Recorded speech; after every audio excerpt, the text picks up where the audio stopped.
Hello, and welcome to the Candidates 2022. My name is Motunrayo Alaka, and this is the Pundit Show.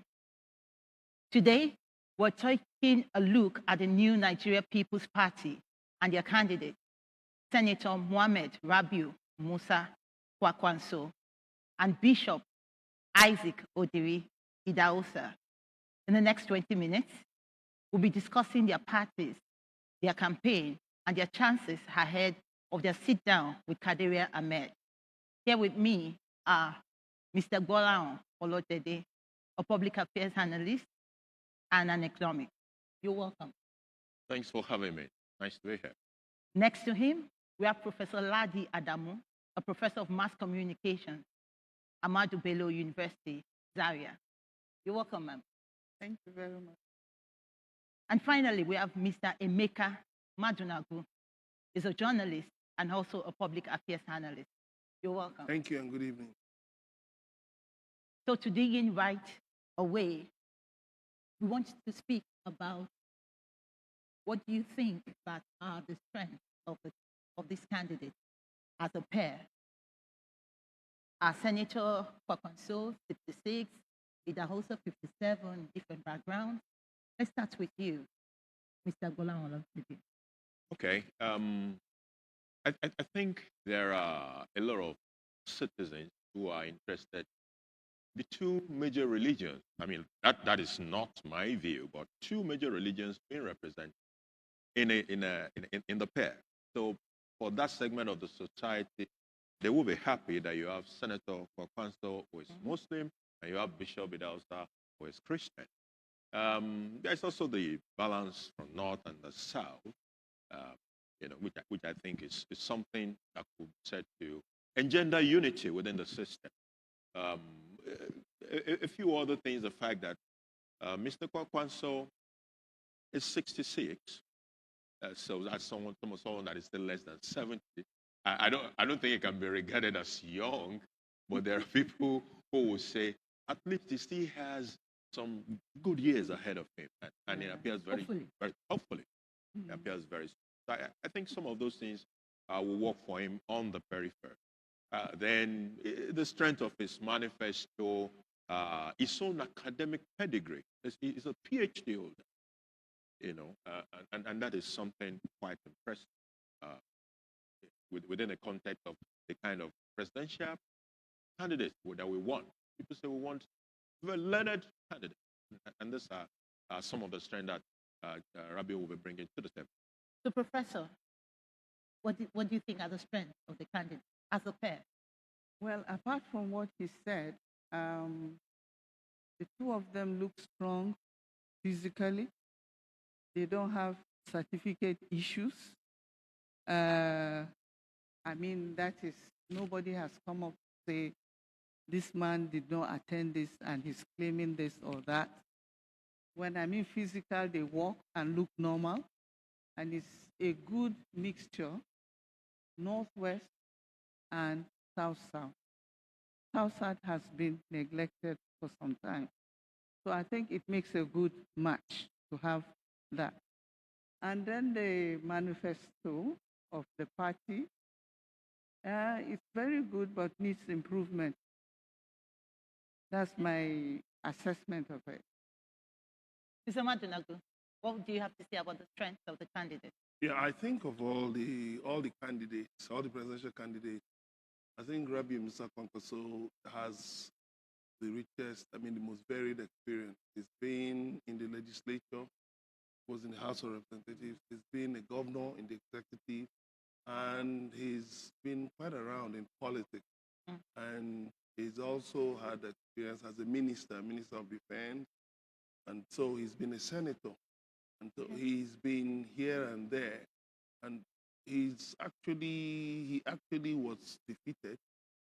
He's suffered defeat, but came back some years later to trounce a strong sitting governor. I mean, that shows that definitely he understands the intricacies of politics. And then his manifesto is very interesting, even though I think the manifesto somehow dodged the bullet on certain touchy issues in the country. I mean, the manifesto just went very neatly over those issues without making some matter of fact Okay. declarations. So since you're already on it, Yes. about the weaknesses now of the candidate, Yeah. so let's just continue with you and tell us more about these weaknesses, perhaps starting with the manifesto. Yeah, talking about farmer, I saw farmer header clashes. What exactly is farmer header clashes? It's still a thorny issue. I mean, people want to actually get that defined. What do you mean by farmer header clashes? Is it that farmers look out for headers to kill them, or headers look out for So farmers to kill them? clarification. What exactly that? Because it's not in all such cases that it's a clear-cut dispute between farmers and headers. And then, so that will need clarification. That will need sorting out, because we know it's not just about that. That the issue has gone beyond just about some people in some remote places. I mean, getting into clashes. Then the exchange regime. The argument has been that the regime, having a multiple exchange rate regime favors certain certain people, certain groups, and encourages corruption. It encourages round tripping. And he has said that he will deal with corruption. So when you leave an open-ended kind of exchange rate regime, you're not explicitly saying, like some of the candidates, that you will ensure there's just one exchange rate, but you are saying that you will develop an exchange rate regime that favors exports, imports, and all of that. It's as if you are dancing here and there, because Nigerians want clear declarations about these things. Then talking about the security, dealing with security, recruiting 1 million, boosting the numbers to 1 million in the armed forces and 1 million in the police.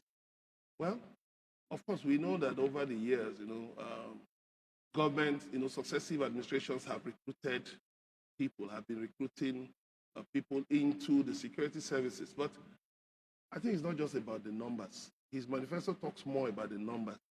But what about current realities in policing, in security management? What about dealing with global realities about managing terrorism? I think these are things that need to be ironed out so that Nigerians can have a clearer idea. But I see that his manifesto tries to take that populist path, sort of, expressing empathy. It will be your government, we will be with you. But you see, Nigerians have been used to all those kinds of promises. We will help you, don't worry, your children will get a good education, we will even bring free food and all of that. Yeah. But where has it left us? So just taking up from there, Mr. Martin Ago, Prof, has spoken about farmer headers, a manifesto that is there but not quite deep, not so clear. The exchange with the security. What other things do you think? I just want to add to the issue of security. That's the main problem in Nigeria right now. People can't move out. You get kidnapped. You are at home. You are kidnapped. You can't do anything. You sit in the office. You are afraid. Somebody wants to kidnap you. So the lapse I found there is that how is he going to secure Nigeria internally and externally? Internally, the issue of banditry, the issue of all this insurgency and all these other security challenges we're having, that borders on the internal aspect. These internal aspects also have links to external aspects, who are the funders? How is he going to, secure Nigeria from all these problems? It's not clearly spelled out in the manifesto. Then he talked about increasing, like he said, the number of, right now we have like 135,000 army. Now he wants to raise it to 750, you said, and then to 1 million. he did not go out to mention clearly how he's going to go about that. And the police. The police also, you see, the Nigerian army is doing the job of the police in internal operation. So we have to, it goes beyond just increasing the numbers. The Nigerian police is not trained to handle upheavals. They were meant for ceremonial duties. We have to go back to address these issues. Is he going to do that? Mr. Olajide, your take. Okay. We're talking about the manifesto, so we're looking at it both from the positive and negative side. Yes. Okay. On the positive side, I've read 4 or 5 manifestos. And on the positive side for Dr. Kwankwaso, he made a bullet point of the environment. And that is a strong positive. Yes. Now, for all the other ones that I read, nobody thought about making the environment a strong bullet point.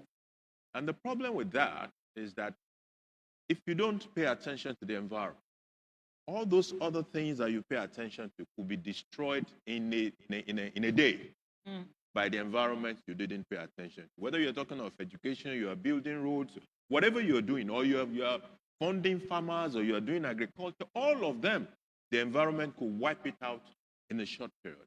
So I'll say kudos on that. Then he's particularly passionate about education. Yeah. So, and I've seen that in the issues of, okay, we'll fund this, we'll fund that. I think one of the things he's trying to do is to drive education. You know, all these out of school children all over Nigeria and all of that. So if you make it easier for people to want to attend school, if the education infrastructure is there, if the teachers are there, the funding is there, people will go to school. However, I disagree with some of the issues he's raising about, how he wants to make that happen. Okay. So you see issues about free exams and all of it. You see, we have this culture that says when we are applying subsidies should be targeted. And we need to look for structures that can target the right people that deserve subsidy. Don't subsidize everybody, including people who can afford to pay. People who can afford to pay, let them pay. Let the society take care of people who cannot afford to pay. Otherwise, what we're going to do is that we will overburden the government with costs that it may not be able to sustain. Look at what has happened to the tertiary education in Nigeria. In 1972-73, when the first strike was said to have happened, it was still about welfare and funding. 50 years after 2022, it is still about welfare and funding. So if we're not careful, we may be walking into something that we will not be able to sustain with all these free this, free that, free that. It is good subsidy is not evil, but subsidy must be properly targeted to ensure that you are not subsidizing everybody equally, including those who can afford it. Professor, I'm coming to you now, and I would like us to just talk very briefly about the popularity, the perceived popularity of this pair. How popular do you think that the pair of Kwankwaso and Idahosa are?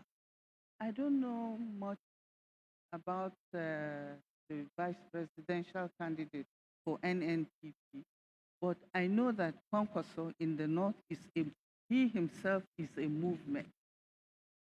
He has followership. He's very popular.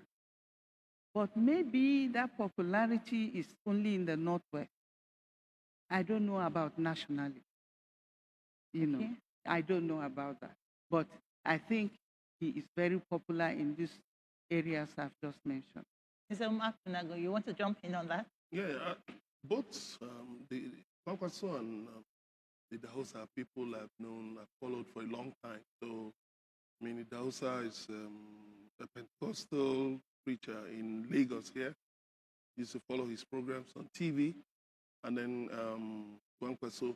But I think there's something about this Kwankwasia movement. It's That's what I just perceived to mentioned. be more of a northern thing. And then Kwankwaso has an issue in the south. He's perceived more to be someone who has invested himself in fighting more for northern interests against southern interests. I'll give you an example of the controversial removal of the former chairman of the National Population Commission, Dr. Festus Odimego, after he granted an interview to a national newspaper. I mean, Kwankwaso was accused of having put pressure on President Goodluck Jonathan to remove him because of certain comments he made in that interview. So these are things that, you see, people keep in one corner of their hearts, waiting for election season to pull it out of the bag and say, you did this to me, I'll do this to you. So I think he needs to have a more national outlook.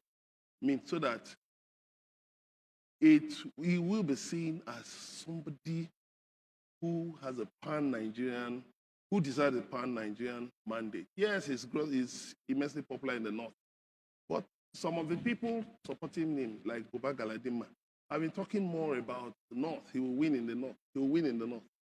But we have 36 states and the FCT. So it's not just, voting will not take place only in the north. It's going to take place all over. I think his popularity is more with the youth.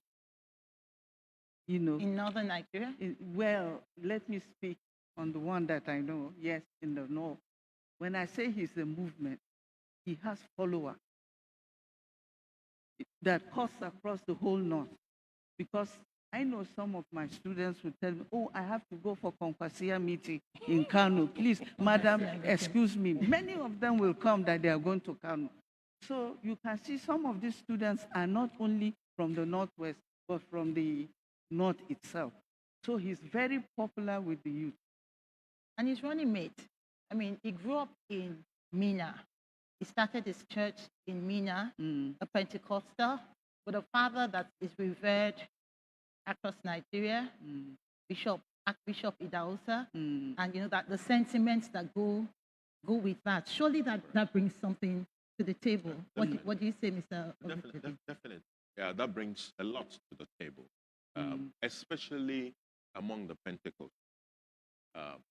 But at the same time, there's something about the campaign or the candidates that reminds me of the early years of presidential interest by the current president. There was a particular year that I remember I didn't even come to the South at all, the campaign. That was President Buhari. And he still had maybe like 10 million votes or something because he had those popularity in certain parts of the North. But you see, the lesson from the Buhari case is that it may not be enough if popularity is limited to the North. When he was able to break better into the South, he won the presidency. I disagree with that. Okay. You know why?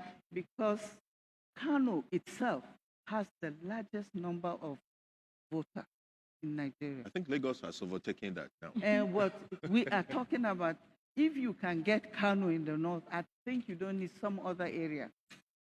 It's good. We're still saying the same thing. In those years I was talking about, Buhari would take Kano, he would take Kaduna, he would take Katsina, the KKK. Those are the big vote delivery machineries in the north. But until he was able to cut across more into the south and probably had a good foray into the southwest, that was when he actually won that. So I'm not saying that Dr. Kwankwaso is not popular. I see him being popular, maybe in the cities. I saw the picture of his campaign in Lagos. There was the day he came to Unipan in Lagos, and the crowd was monstrous. That's the reality, monstrous. But if he does that if it was National to be level. Ekwe, will it be the same? Or if it was Ota, will it be the same? Or Elisha, or will it be the same? That's what I have not seen, which is why I'm thinking the popularity in the South might be limited to some major cities, but that is not where all the numbers come from. So there may be a lot more work, and there's still time. There's a lot more work to be done, especially with the hinterland. So what are the questions that Nigerians should be asking? You know, just following the debate on social media, for instance, on the platforms, watching what is happening on the street. There's a lot of talk around religion, around ethnicity, and sometimes some of those things blind us from the real questions. As what are we supposed to be asking the candidate? What questions do they have? Professor Yohiga. Yes, because I'm a professor who's been out of class for 8 months. How is he going to reposition the educational system in Nigeria? That's number one. Number two, how is he going to secure security internally and externally? Number three, poverty. How is he going to address the high level of poverty, particularly in the rural areas? That's where, the main problem is rural areas. Then finally, for me, number four, how is he going to address the issue of medical tourism? Medical tourism, education, poverty, security. What other questions should we be I asking? think he should be clear on the issue of subsidy. Yes, because I didn't Clarity see on it. subsidy. He was talking more about investments, building developing new fields, and what Nigerians want to hear. What's going to happen concerning subsidy in 2023? Yes. Yes, because the current administration played around that until it now the reality began to dawn on them that you couldn't continue to play politics with a subsidy. Then there's the issue of religion. He's perceived as a religious fundamentalist. Yes, but because when Even he with chose a bishop for his when he candidate. chose That is Bishop it. when he chose Bishop Idausa, it was surprising. That was like kind of a game changer. That there's this perception about him, but for him to have gone this way, maybe he's not exactly that kind of a person. So he needs to project himself more as a pan-Nigerian candidate who is open to different interests, which the current president has not really done well in. Yes, I mean, he's been accused, of course, of nepotism, been accused of certain things. So he has to come out to make definitive statement about certain issues, subsidy, religion. Will religion play a key role in his administration? Now that, of course, you're going to be hearing bishop as his running mate. Is it going to play a key role, or is it going to be subsumed? If he wins, is it going to be subsumed? Then how is he going to deal with national unity? How is he going to make Nigerians, because to all intents and purposes, Nigerians generally are losing interest in Nigeria. A lot of apathy. You mean in democracy? Well, in Nigeria. And not in Nigeria. Mr. Olalje, quickly, your take on that. What Okay. should we ask him? We should ask him about his approach to the header farmer. I know that the four foremost parties deliberately avoided speaking On to header headers. farmer issues because there are political and socio-cultural issues that are mixed up with that matter. But every time I look at it, I also see a huge economic context. So I'm asking myself whether we should be running away from it or confronting it. It would be nice to get his take on the header farmer issue. Of course, subsidy has been mentioned. I want to also ask him how he intends to finance all this free education, free exam, free tertiary, free this. It would be nice to hear him out. For all you care, he might have a solution to it.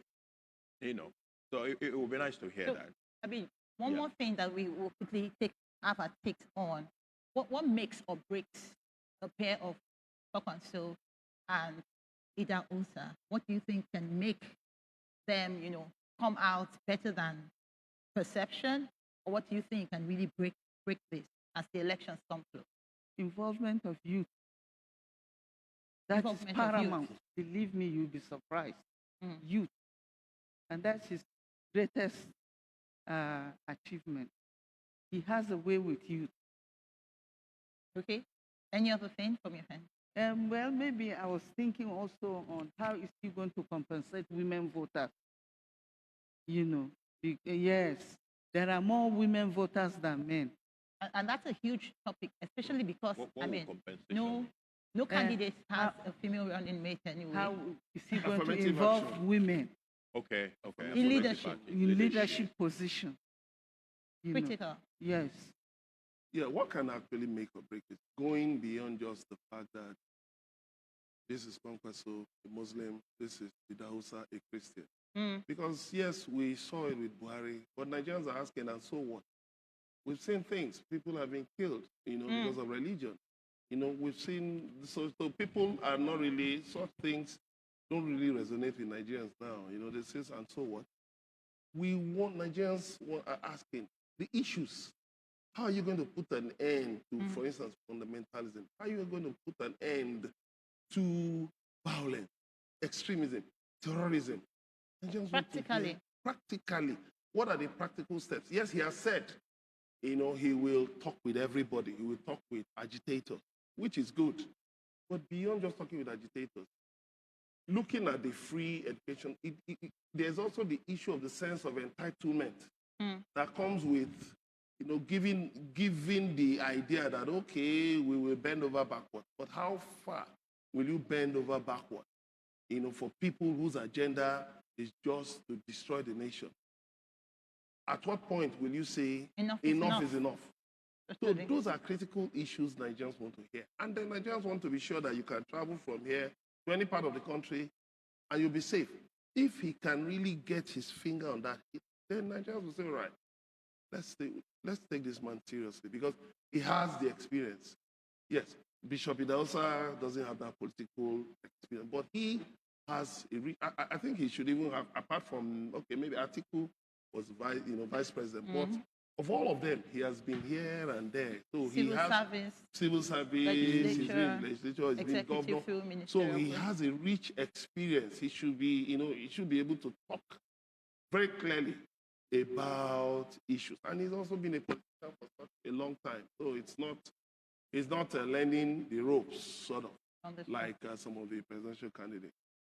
Mr. Olajede, do you want to have your take on that? I think he should make more use of the vice president candidate because there are certain categories of voters that person will appeal to. Yes. And he should get him to go talk to those people and be able to break beyond the state capitals in the south and reach those categories of voters. That would be something that I can make him even more popular than he is.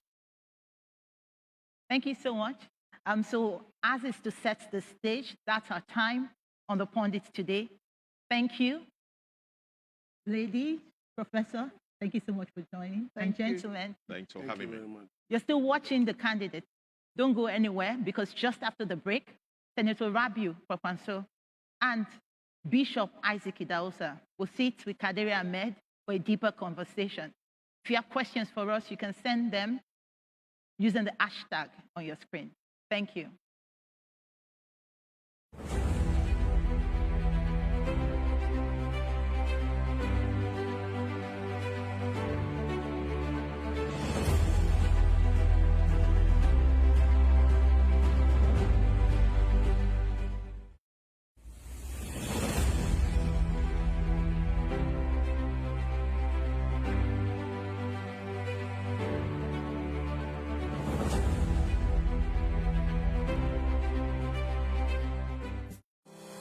University of Ibadan, alma mater to great thespians, novelists, and politicians of the great nation of Nigeria. The University of Ibadan is located in Oyo State, southwest Nigeria. It was founded in 1948 and was one of many colleges within the University of London.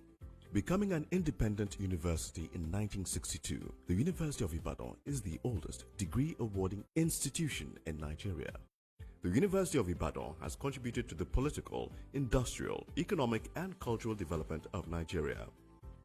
Among this notable group are Nobel Prize winner Wole Soyinka, Chinua Achebe, a novelist and author of Things Fall Apart, Abdul Ganiyu Abdul Razak, a lawyer and former president of the Nigerian Stock Exchange, and so many more.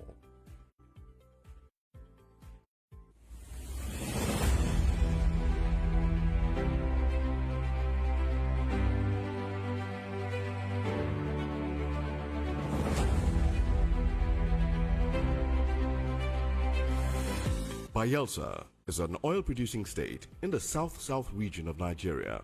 It was created in 1996 by the then military administration.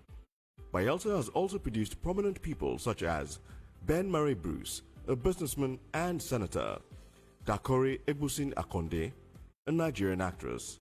She is an ambassador for Amnesty International, Timi Dakolo, musician and businessman, and so many more. Recently, Bayelsa has been seriously affected by the flooding situation that has plagued Nigeria. This has seen many lose their lives, properties, and businesses.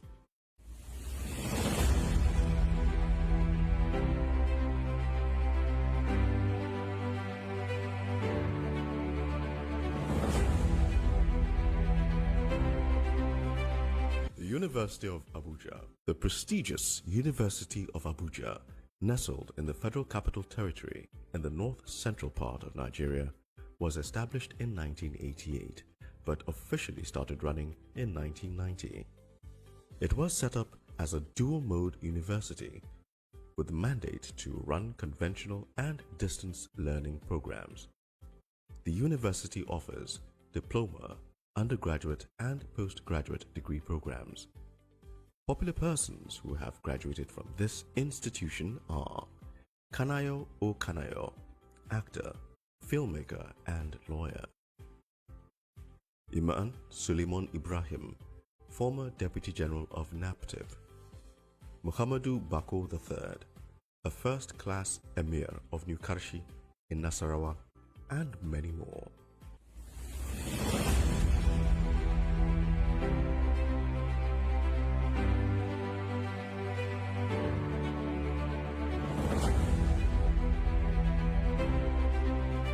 The University of Port Harcourt.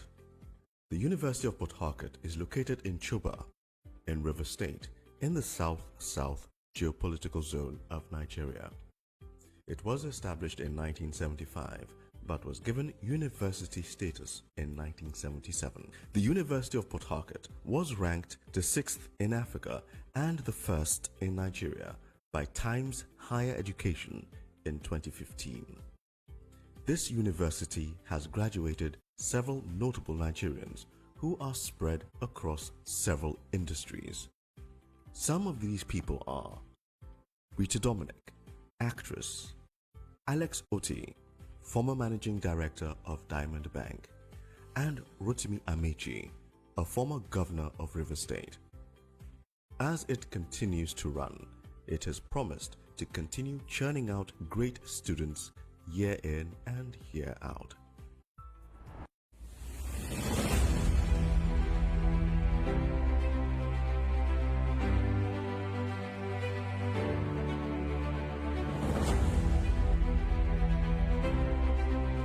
Coal City University, Enugu. Named after the state's slogan, Coal City University is a not-for-profit private university nestled in Enugu State, in the southeastern geopolitical zone of Nigeria. Established in 2016 with 10 faculties to its name, Coal City University currently has over 800 students. The university prides itself on offering an excellent learning experience for students, informed by up-to-date research and facilitated by a high-quality learning environment with multimedia classrooms, ultra-modern laboratories, and a modern library. Coal City University Enugu, though young, organizes an annual essay contest for secondary school students in an effort to increase awareness of current global issues among the young population.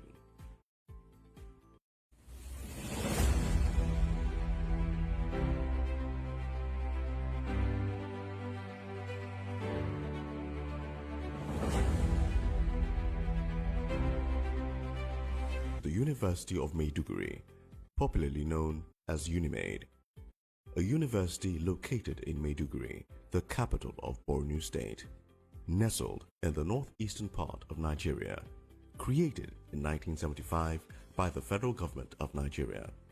UNIMAID enrolls about 25,000 students across all programs. This prestigious university has seen notable persons such as Bala Mohammed, a renowned minister and senator; Yemisi Akimbobola, a renowned journalist. Ahmad Lawan, the President of the Nigerian Senate, and so many other notable names.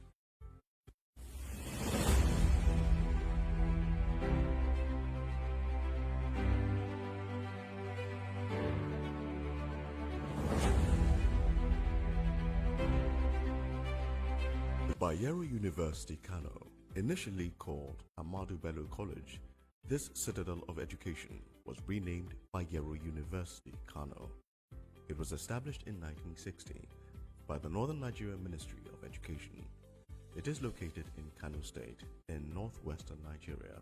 Known for their great research work, Bayero University Kano research centers include the Center for Advanced Medical Research, the Center for Infectious Diseases, the African Center for Excellence in Population Health and Policy, the Center for Gender Studies, the Center for Dryland Agriculture, the Center for Biotechnology Research, the Center for Renewable Energy, and so much more. Notable alumni of the university include Ahmed Adamu, petroleum economist and lecturer; Moses Ochonu, historian and author; Ahmad Sani Yerima of Zamfara State, and so many more.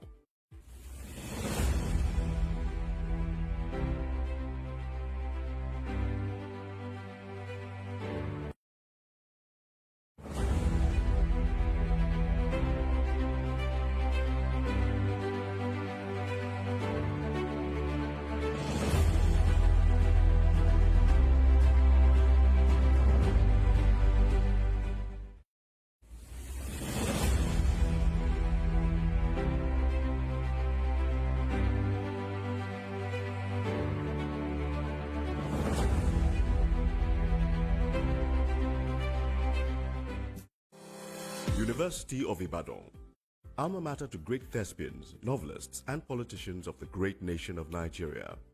The University of Ibadan is located in Oyo State, southwest Nigeria. It was founded in 1948 and was one of many colleges within the University of London. Becoming an independent university in 1962, the University of Ibadan is the oldest degree-awarding institution in Nigeria. The University of Ibadan has contributed to the political, industrial, economic, and cultural development of Nigeria. Among this notable group are Nobel Prize winner Wole Soyinka, Chinua Achebe, a novelist and author of Things Fall Apart, Abdul Ganiyu Abdul Razak, a lawyer and former president of the Nigerian Stock Exchange, and so many more.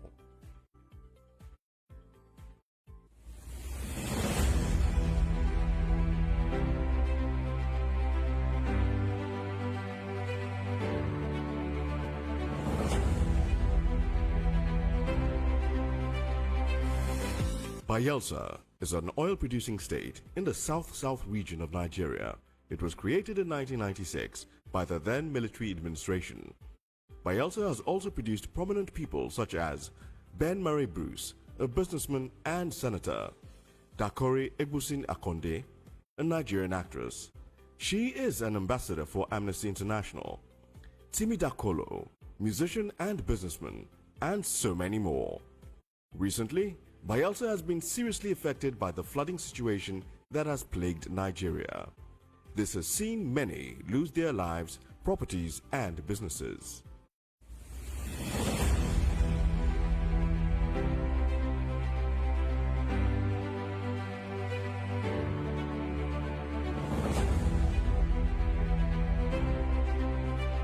The University of Abuja, the prestigious University of Abuja, nestled in the Federal Capital Territory in the north-central part of Nigeria, was established in 1988 but officially started running in 1990. It was set up as a dual-mode university with the mandate to run conventional and distance learning programs. The university offers diploma, undergraduate and postgraduate degree programs. Popular persons who have graduated from this institution are Kanayo O. Kanayo, actor, filmmaker, and lawyer; Imam Suleiman Ibrahim, former Deputy General of NAPTIP, Muhammadu Bako III, a first-class Emir of New Karshi in Nasarawa, and many more.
Kadaira Ahmad is a leading Nigerian journalist and media entrepreneur. She sits on the Nigerian Board of Trustees in the International Press Institute and has been recognized as one of the 5 most influential people in Nigeria's media landscape.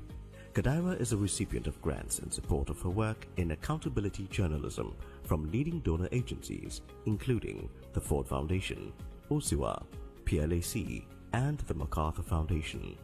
She is the Executive Director of Daria Media, a company whose focus is public service journalism. She is also the Managing Director of Radio Now 95.3 FM, a radio station broadcasting out of Lagos.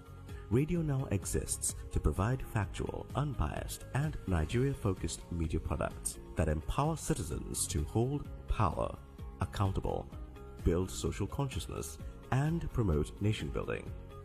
Kadaira's passion for public service journalism is driven by a creed to confront inequality, injustice, and the pitfalls of identity politics. As a result, she has created, produced, and anchored programs through which she has set the agenda for national conversations on significant issues and, at times, influenced policy. She has written extensively and has been published in national and international newspapers, including the Daily Trust, The Guardian, Premium Times, and the Financial Times of London. She is a member of the Nigerian Guild of Editors and the Nigerian Institute of Directors.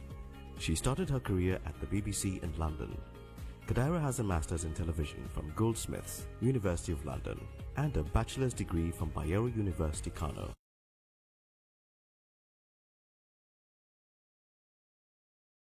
Good evening and welcome to the third in a series of 6 town halls that bring the major contenders for Nigeria's presidency face to face with the electorate that will decide who gets the top job. Again, I am Kadaira Ahmad, your anchor this evening, and we are going to start today with the candidates of the new Nigeria People's Party, the NNPP.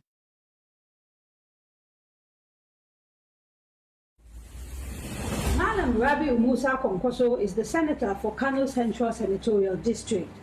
Born on October 21st, 1956, he's a trained engineer who works in the civil service of Kano State for 17 years until he went into active politics in 1992. He served as the governor of the state twice, from 1999 to 2003, and again from 2011 to 2015. Senator Kwankwaso also served as Nigeria's Minister of Defense during President Obasanjo's administration. Twice in the past, Senator Kwankwaso has tried and failed to win his party's ticket to contest for the presidency of Nigeria. First under the All Progressive Congress in 2014, and in 2018 under the umbrella of the People's Democratic Party.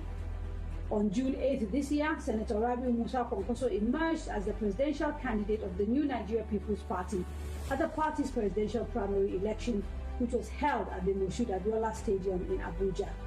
Today, he offers himself for election as Nigeria's next president. His running mate is Bishop Isaac Idahosa, the presiding senior pastor of God First Ministry, popularly known as Illumination Assembly.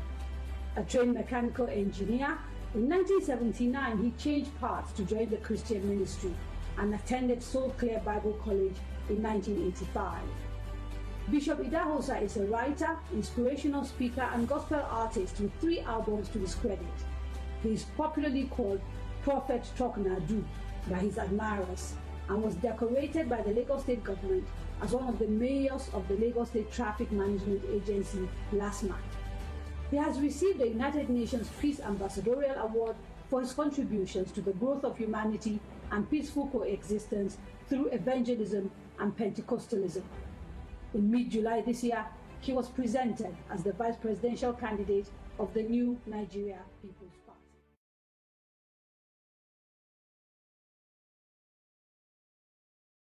That was a short profile of the 2 candidates representing the NNPP party. Dr. Kwankwaso, thank you so much for saying yes. I'm confused, actually. I don't know whether to call you Dr. Kwankwaso or Senator Kwankwaso or His Excellency, former Governor Kwankwaso. I see that the bishop couldn't make it. I understand he's unavoidably absent. But we thank you for making the time. Now, before we begin, just a few things to note. In addition to people in the room who will be asking questions of the senator, we have 6 remote locations across 6 geopolitical zones. And over the next course of the next 2 hours, we will hear from all of them. We've also collated questions sent to us via email and our social media platforms, and we'll try and get answers to as many of them as possible from our candidates. It is very important that people asking questions state their names clearly and be mindful of time to ensure that we get as many people as possible to be part of this conversation. Thank you again for saying yes to our invitation. So let me basically start by saying that you've tried twice before to, be on the ballot paper to contest for the presidency. They say 3rd time lucky. You are now on the ballot paper. So when elections take place in February, Nigerians will have the option of voting for you as president. Why should we vote for you as president? Adia, thank you very much. Let me start by thanking Almighty God for making it possible for us to be here. And also thank Nigerians for supporting us over the years. As you rightly pointed out, I was a civil servant in Kano for 17 years. And I left service in 1991 to join politics. And in 1992, I was elected not only a member of the House of Reps, but also elected as Deputy Speaker of the House of Reps during the SDP and NRC days. And I was also in the Constitutional Conference of 1994-95, where we drafted the 1999 Constitution. And by 1999, I was governor of Kano State under the PDP. And in 2003 to 2007, I was Minister of Defense, of course, advisor to President Mandafuru and Somalia. From there, in 2007, I was nominated or appointed the representative of the Northwest on the NDDC, where I found the place very uncomfortable for my humble self to be. Therefore, I decided to resign because I couldn't sit on a board with the sort of things that were happening there. In 2011, I became governor again, 2015. In 2015, 2019, I was elected as the senator representing the Kano Central. And along the line in 2015, you rightly pointed out, I contested with the present president, Muhammadu Buhari, and I was lucky to become second here in Lagos. So also I contested in 2019 in Port Harcourt together with others. And of course, Atiku Abubakar won the primary election there. Now, from then to now, we have been working very hard to ensure that Nigerians are given the opportunity to choose not only from the two parties that over the years dominated the political space in this country, but we decided to bring something new. And let me say at this point that in 1998, 99, when we were forming this party, our key goal at that time was the issue of kicking the military out, which we successfully did. And it was then that we decided, we saw so many differences within ourselves, people who were at the extreme left, extreme right, and everybody in between were all in one political party. And we found it very difficult to cohabit. And that was why in 2013-14, we thought of bringing a progressive party, than PDP. Which ended up being the APC. That was when we formed the APC. And I was founding father of the APC. Of course, I was a governor that particular time.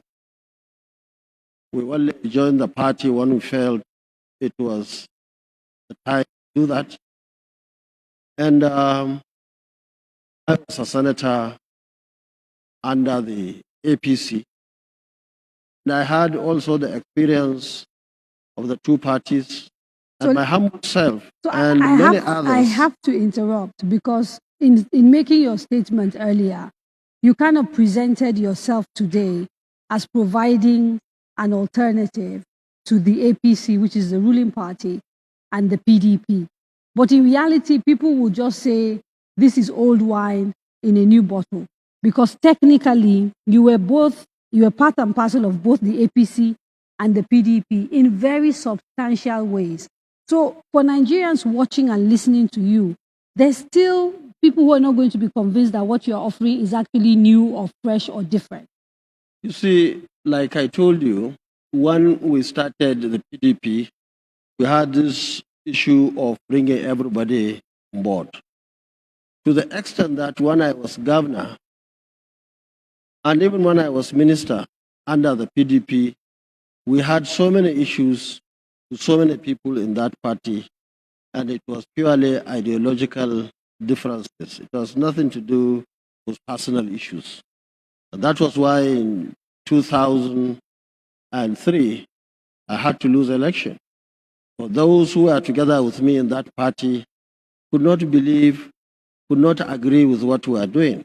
So perhaps this is the time you can tell us what your underlying philosophy and ideology is now as you prepare to elect, to contest for office. So if you are elected into office, what is the underlying philosophy? What will be the underlying philosophy of your government? What will be the underlying strategy, the underlying ideology of your government if elected? You see, our ideology has always been consistent, either in PDP or in APC, and even now. Ours is to see how we can make Nigeria a better place for everybody. While others, based on my personal experience, believe that there are some selected ones that must be catered for. And that's where the main issue really was. When I was in Kano, when we are talking of water supply for the people, them on the other side were believing that much water supply should be given and do their boreholes and supply their families with water. Okay. When we are doing electricity yes, or roads or health or agriculture, it's the same sort of thinking. And that is why this country, we find it very, very difficult to move forward. I will allow you to get into more details after this short break. Don't go away.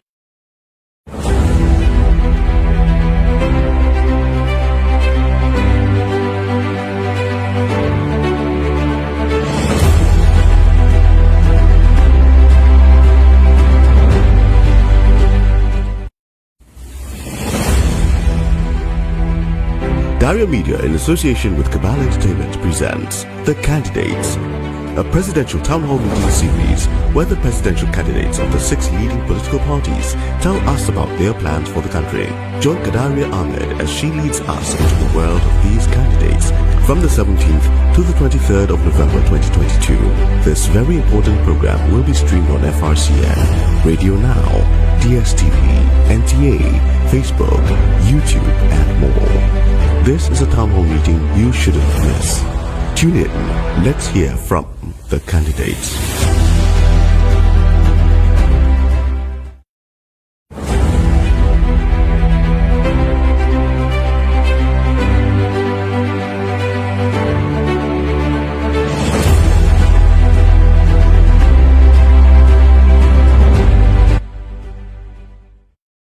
Welcome back. You are watching The Candidates, a town hall series brought to you by Daria Media with the support of the MacArthur Foundation. And we are in conversation with the presidential candidate of the NNPP, Dr. Rabiu Musa Kwankwaso. Before the break, sir, you were talking to us about your underlying philosophy, which you say is people-centric and traditionally has always been people-centric.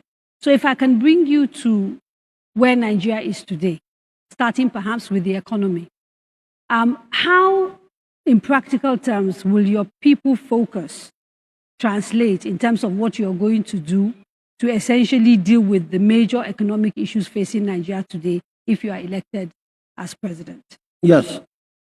You see, if you look at the issue of economy from the practical point of view, there are two issues. Issue one is how to make money available into the treasury. Today, unfortunately, because of some obvious reasons, government at the center is finding it extremely difficult to get the maximum resources that should be in the treasury. Our main source of income in this country is oil. And today we are told that the 2.2 million barrels of oil allocated to Nigeria by OPEC cannot be achieved. In fact, the figures that we have is below 1 million barrels per day. About a million. Let's say 1 million, Yeah. which is less than 50% of what we should get.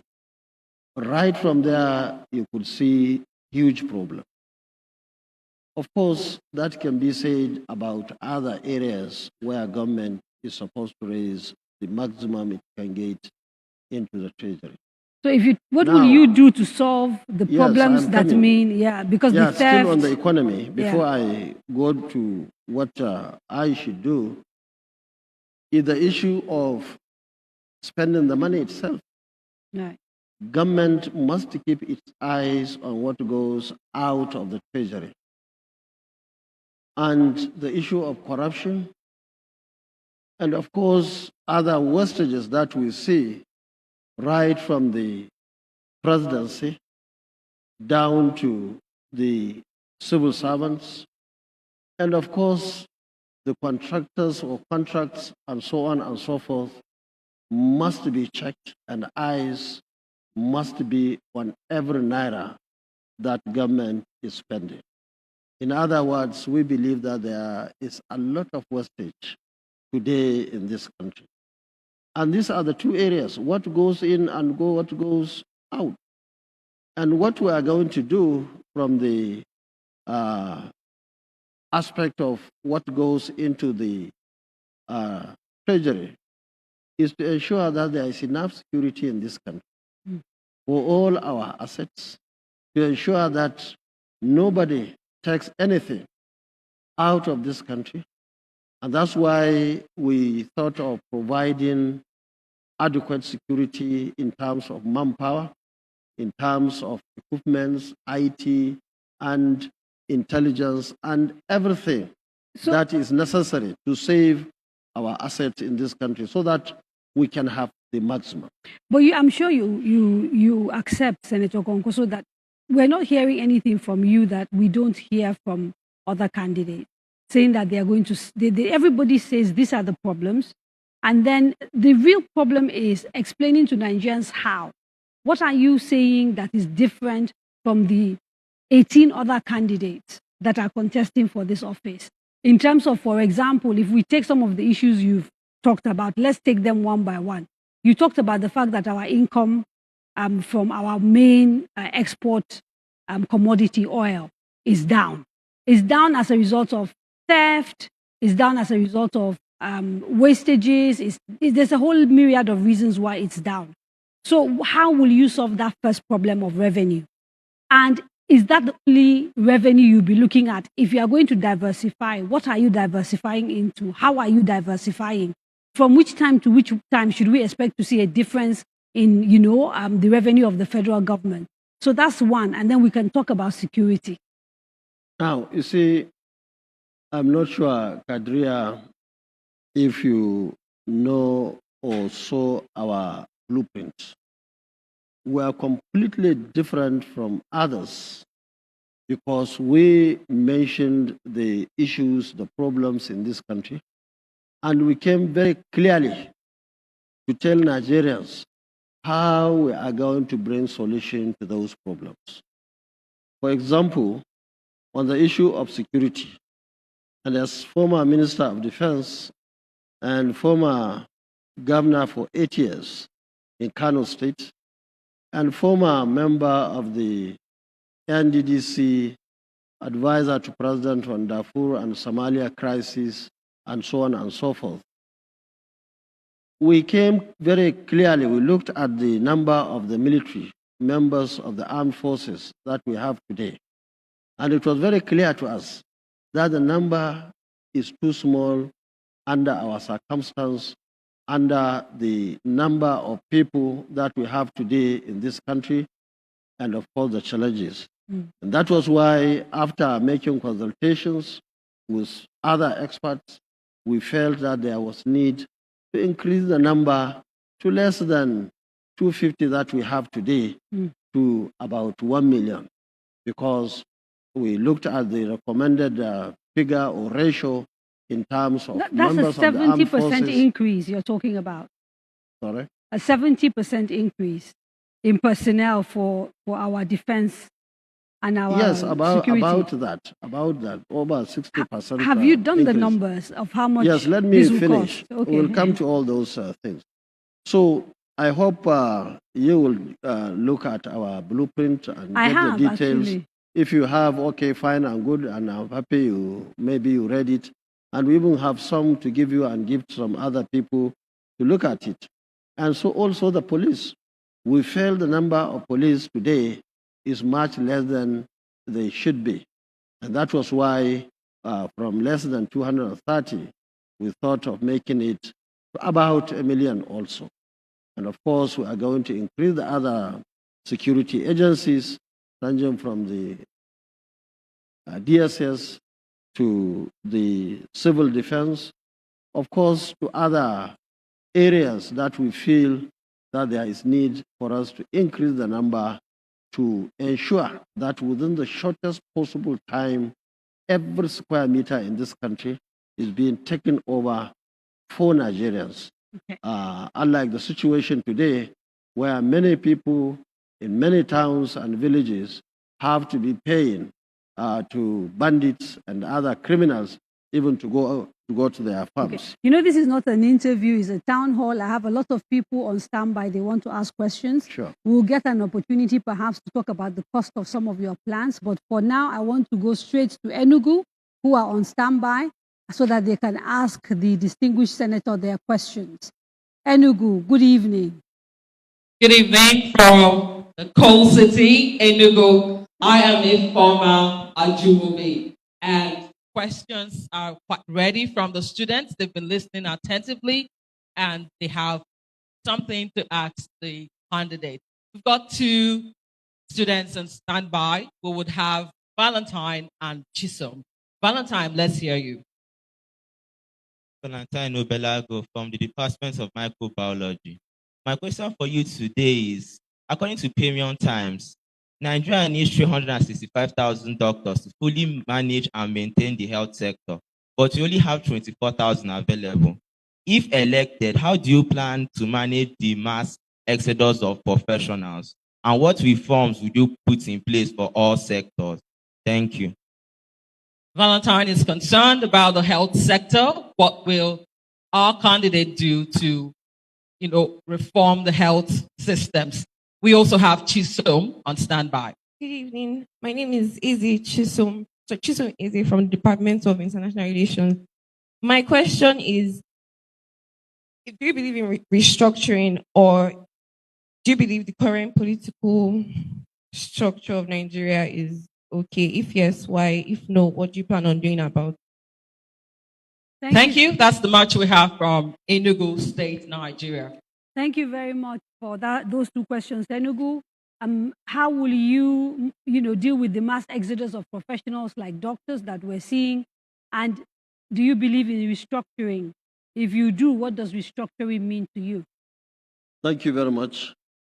Now, on the issue of health sector in this country, like all other sectors, actually, we have not been getting it right. And that was why, for example, in Kano, we decided that we should not only produce doctors and other professionals in health sector for the state, but we thought that we had an opportunity to produce these professionals not only for the North or Nigeria, but to produce even for international markets. And that was why in the 4 years that I was governor during the second term, from 2011 to 2015, we decided to sponsor our students in almost all the institutions you can remember in this country, and of course abroad. That was why in 4 years, we were able to sponsor over 3,000 young men and women of Kano State people. When I say people, I mean residents, not indigenous. Over 3,000 in 4 years. Among them, we have many people who were sponsored to go and study in various fields. I remember we had one set of 300 medical doctors going abroad at that time, and only 45 were men. All the others among the 300 were female. And we did that specifically to have people who were very much likely to stay in Kano and work for the state, even when they didn't sign any bond to stay when they come back. I want you to respond. And also, before you go further, I want you to respond to something specifically, because one of your most touted achievements, even among people who support you, is the scholarships that you're talking about. And the sitting governor of Kano State, His Excellency Ganduje, claims that actually your much touted scholarship programs were a fraud. He's quoted in the Daily Trust as saying that you used contractors to gain admissions for people and administer scholarship, turning, and I quote, the whole admission exercise into a racket. He was reported as saying this according to the Daily Post. In 2006, the Kano State Acting Governor, Professor Hafiz Abubakar, alleged that about $28 million and over $6 billion was inherited by the Ganduje administration as debt in respect of foreign and local scholarships that you gave out.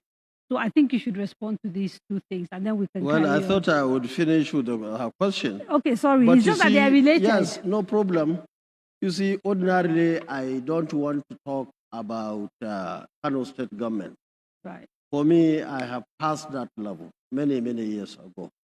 I was governor in 1999, and whoever is governor in Kano today can be seen to be very much my junior in the game.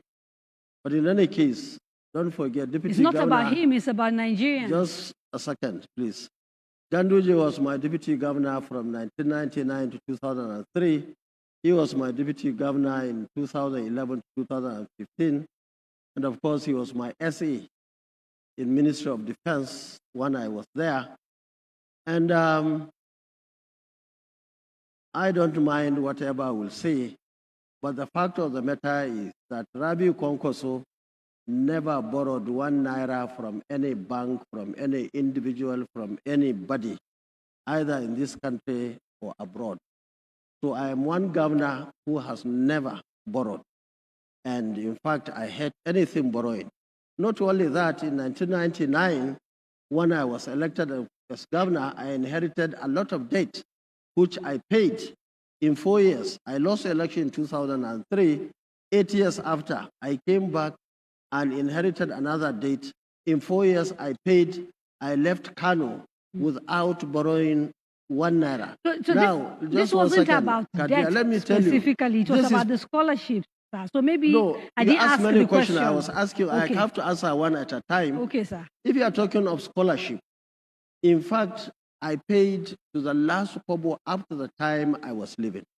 In fact, our policy then was to pay scholarship not only up to that particular time, but to pay even in advance. But what we did was to even send our representatives across the world to find out how much we were to pay. But the point was that there were courses that were not completed at that particular time, which is natural. Even you and me who will want to send your child to local university or international university or out of the country, you pay per session. And we paid after that. No university was owing, we are not owing any university any 1 naira. Okay. Forget about whatever. So these are just allegations. The opponent can say anything, enemy can say anything. So it does not matter. But what I say, if anybody has got any proof to prove otherwise, that will be fine and good. But the fact of the matter is, we have not borrowed anybody. And if there is any debt, anybody is paying Kano State government, which of course we are not in the same party, they should direct the person to me. As a person, I'll be happy to pay them. So let's go back to the students who asked you questions. If you could conclude on the issue around how you sort out mass exodus and also the restructuring of Nigeria. Yes. Those were the 2 other questions. Okay. Now you see our master plan in Kano, and by extension in this country, is to produce all these professions. And it's possible and it's doable. We have the resources. I always tell Nigerians now, as I was telling the people of Kano, that in this country we have enough resources to take care of, if only you have good leadership at those levels. We have proved it in Kano. All what we have done over the 8 years I was governor, we used the resources 100% in Kano. So, and that is our plan. Even though at the national level we have issues now, we are told that what we are getting today is not even enough to service the debt, which is a special circumstance. And I believe we will come to that. But the point is that not only in the area of health, not in the area of infrastructure and so on, I believe we have the capacity to produce enough manpower for our needs in this country and of course even for export. But initially we'll encourage our young men and women in diaspora to come back We will create a conducive atmosphere. I was in the So UK. that's sort of the short-term plan. I was in Bring the UK people myself back. for about Right. 10 years. Uh-huh. I know nobody outside this country, a Nigerian for that, who is living anywhere in this world, will claim to be comfortable. I was not comfortable when I was there. The weather is enough to worry you and so many other things. Even the money, I can tell you, the money that they claim to be paying or receiving, they give you right hand, they take by left in terms of taxes and so on. We have many friends, many brothers and sisters abroad who have been there for many decades, but many of them have very little to show. So I believe that we are interested as government for them to come back. We will also give them a conducive atmosphere, and that is what is lacking today. In fact, our system, even in the area of health. What does a conducive atmosphere look like, and how will see, you let build me tell it? you, let us start from producing the professionals themselves. What we have today in all the areas, if you look at health, for example, you graduate from a university in Nigeria or elsewhere, you come back, even to go for housemanship, huge problem. Slots are allocated. When I was governor, I was made to understand that the maximum any nursing school can be allocated by the nursing council was 100. For that reason, I had to build more than 2 institutes. That's nursing schools, we built 2. So also we built 2 midwifery, and of course 1 health technology. Okay. Now, the point is that some of those bottlenecks must be addressed. I have gone to universities abroad where we have hundreds of doctors. In fact, maybe 1,000. But I am sure, I don't know of today, all these universities, even premier university like Bayero University, they will allocate 100 to them. Okay, why 100? Why not 200? Why not 300? Okay, what are the facilities? What do you need for us to produce 1,000 doctors in Kano? And I think you are now that's the issue of production. Yes. Now, the issue, you see, we live in a small world today. Right. If you are not competitive, you cannot tie anybody's leg to say you have to stay here. Now, what we will do, like you said, we look at the issues that are making them to get out of this country while we are producing as many as possible. Now, once we sort out the problems, I can tell you from my practical experience, most of them will come back home. There is no place like home. We all know that. And I think when you finish answering the question on restructuring, we will come back to this because there are 1 or 2 solutions you've suggested, including in the area of dealing with insecurity that require a degree of spending.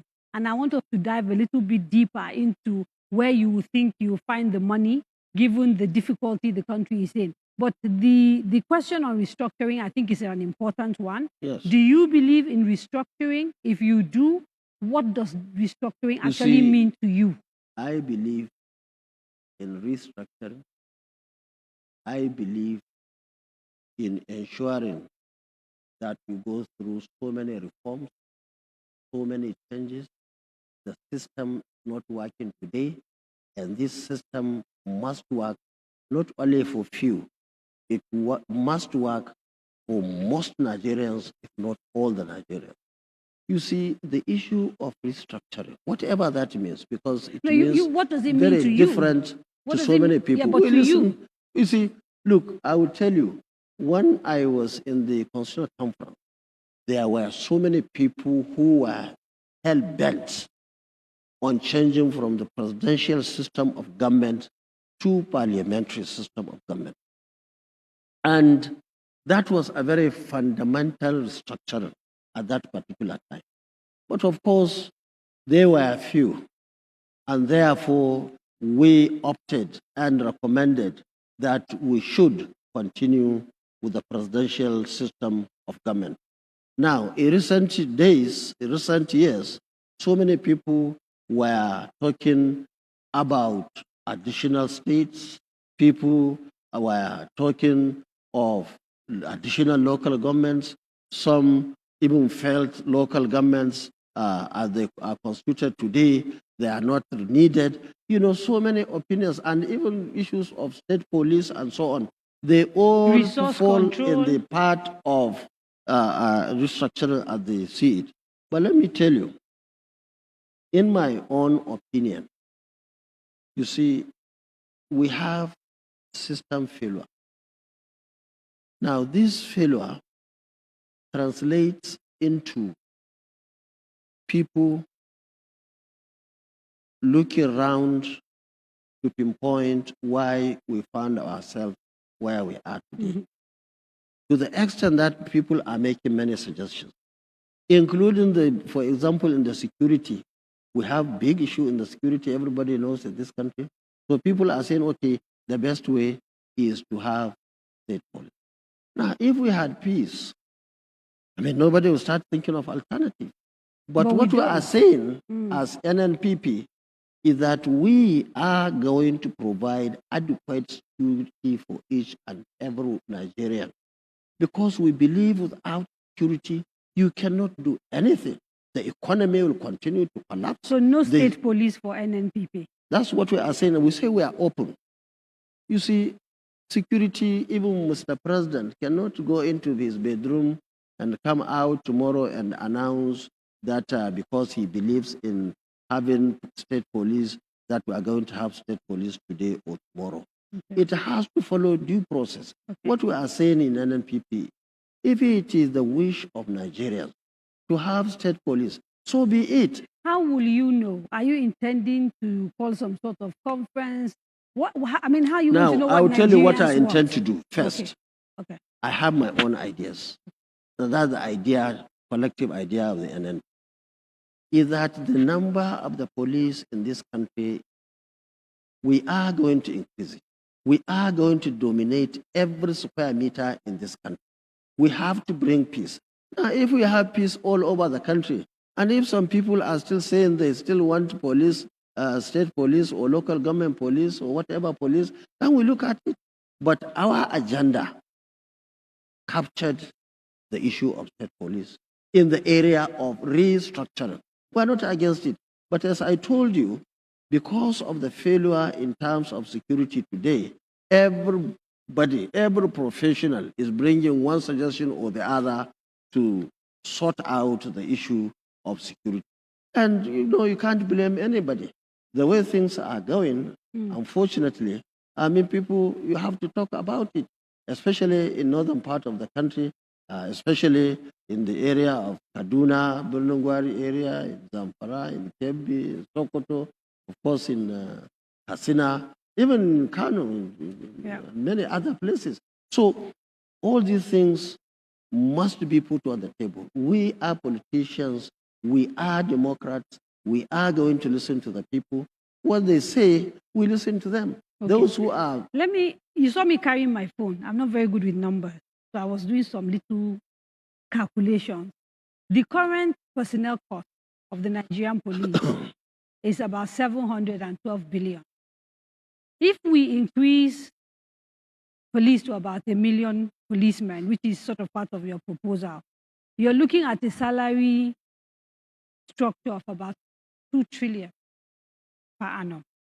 And so it brings me back to the conversation I've been wanting to have, which is essentially trying to get a sense from you of how you think you're going to pay for all these reforms that you are trying to do. And I say this because from the first day you enter government, first of all, you're inheriting a budget that has a huge deficit. You're going to inherit a lot of debt, external reserves that are at all-time low. And I'm looking around, we're not necessarily, like we agreed, productive. We are import-based, so everything that we consume, we actually have to find not Naira, somebody else's currency and bring it in. And so from day one, you are confronted with essentially issues around financing. A few of your plans, I've listened very carefully, entail a degree of spending. How are you going to deal with that conundrum? Now, you see, while you are doing that arithmetic, Yes, I sir. want you also to do this arithmetic in terms of oil that we are losing on daily basis. From 2.2 million barrels per day, now, according to million. you, is about 1 million. So 1.2 million barrels of day times 365, or if you like monthly, times 30, and so on and so forth, times the dollars. But that's assuming from day one you are going to No, you plug see, the the holes. one I will tell you. You see, our creditors are, I believe, sensible. You sit down together with them, discuss this issue, put it on the table. You have to survive. The country has to move forward. Because we are owing, it does not mean that we have to die that day. We will sit down, negotiate with our own creditors, explain to them, tell them, and I can assure you, even before you tell them, once they know it's a responsible government, they will listen. So we have to reschedule many things. We have to sit down and agree on many things. They want to get their money. Yes, we will pay, but the fact of the matter is we have to be alive before we pay them. So we will sit down and negotiate the debts,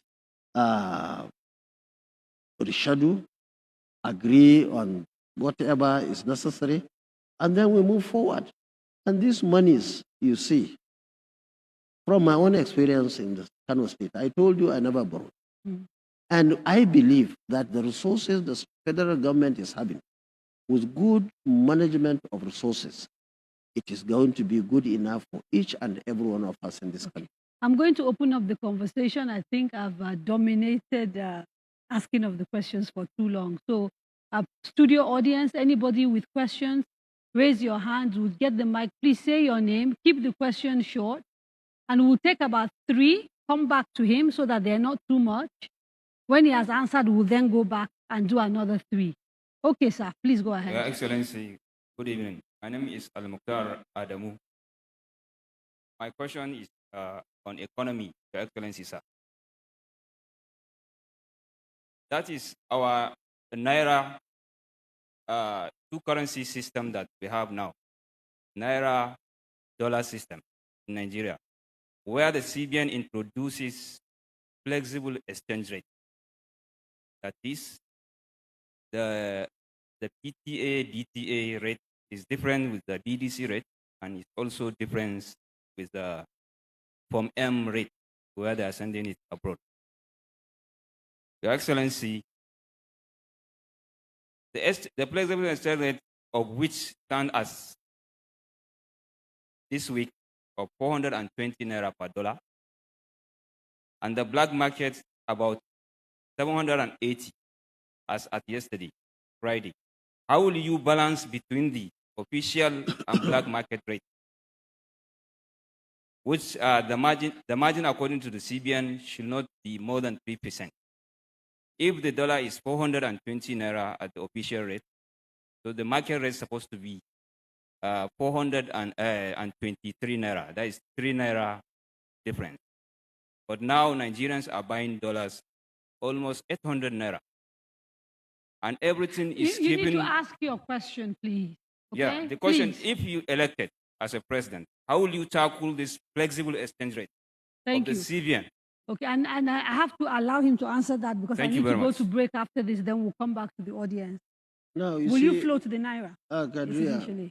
you see, this issue of dollar, there are so many things in, and government must do a lot in so many sectors and areas. I remember when I was living in this country, end of 1981, early 80, my traveling allowance, I still have it, is 1 to 0.85 a dollar. 0.85 naira equals to $1. Now we are talking of this 780. In fact, some few weeks ago, it's even more than that. Now, we made so many mistakes, and those mistakes must be corrected if we have to get it right. Now, the issue of security. very critical. If, for example, nobody goes out to the farm, nobody goes there to the factory, nobody goes there to buy and sell and so on, huge problem. If you don't have electricity to produce goods and services, huge problem. If you don't have the required manpower to handle your factories, industries, and so on, another huge problem. So there are so many things that the government must do. You have to provide infrastructure as soon as you can. You have to provide security as soon as you can.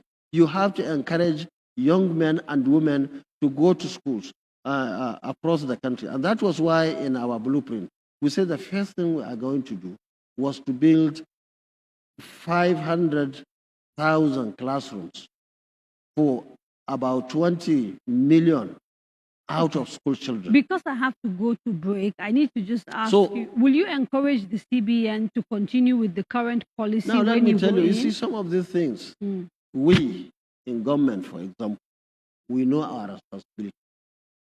Central Bank, Ministry of Finance, we know their responsibility. Monetary and so on. They will handle it as their own as professionals in that area. So what I'm saying is not a matter, I mean, you have to get away of merging this, because we have seen a situation where you sell at 420, somebody will buy from you, he or she will cross the road and sell at 780. That will not be acceptable. You have to get away of synergy, of bringing them together. And that, I can tell you, is not just by mouth. It has to be practical. You have to do all what it takes by the government, especially the issue of corruption itself. Somebody who today, he himself will get 1 billion. You go and buy dollar at all, whatever it is, you will buy. Okay, so let me take a quick break, and when we come back, we will go to the remote sites because they're eagerly waiting to jump into this conversation and ask questions. You are watching The Candidates, coming to you live on the Nigeria Television Authority and other partner stations, and also the radio services of the FRC. And I am in conversation along with other Nigerians with the presidential candidate of the NNPP, Dr. Senator Rabiu Musa. So don't go away.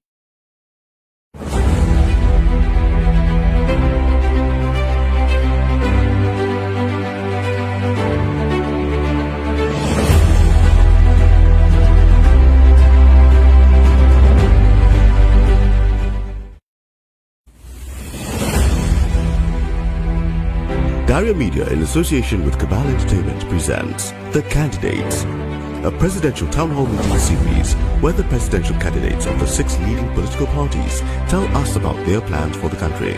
Join Kadaria Ahmed as she leads us into the world of these candidates from the 17th to the 23rd of November 2022.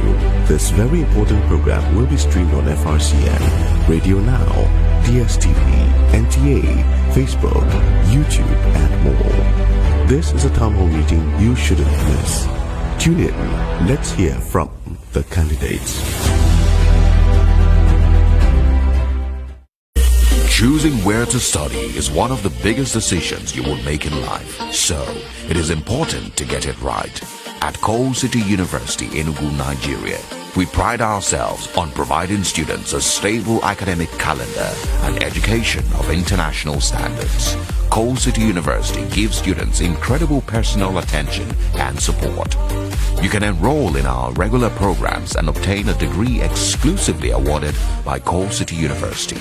Alternatively, you can enroll in our international pathway programs, which will enable you earn 2 degrees in 4 years from Coal City University and Delaware State University, United States.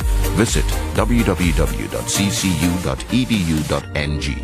Coal City University, education for self-actualization.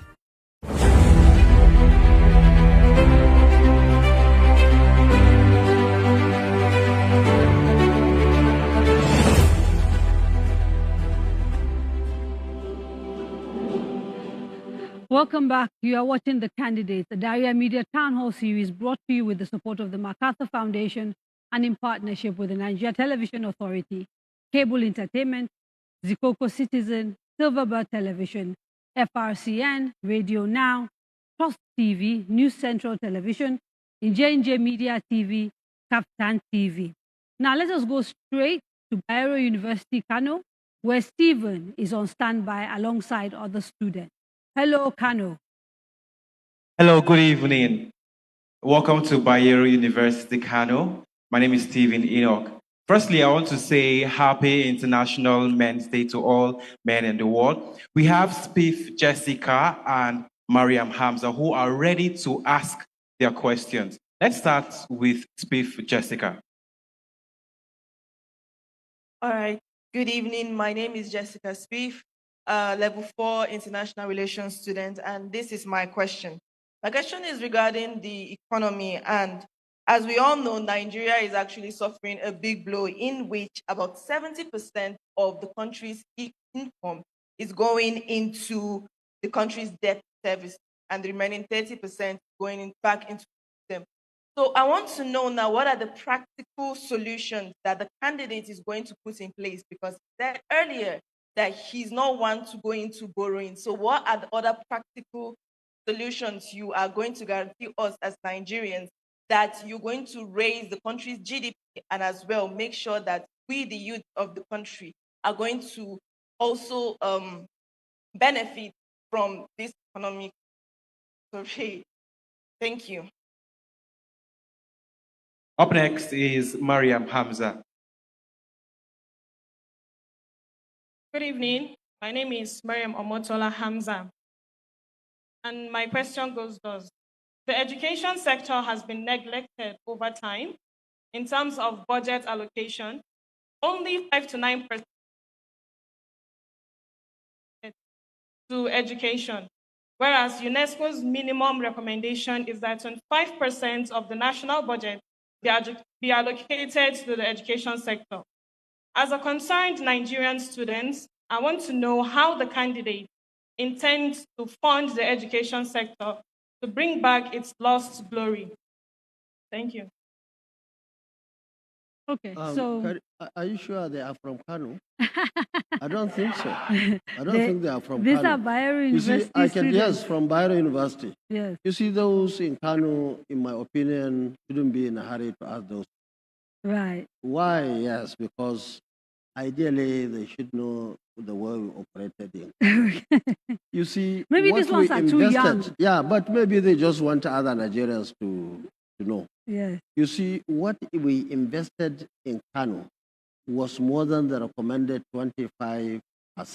Right. In fact, recently I was asked a similar question when we had Channel's town hall meeting. And I had to go and check and put all the figures together. We did over 25% during my time as governor.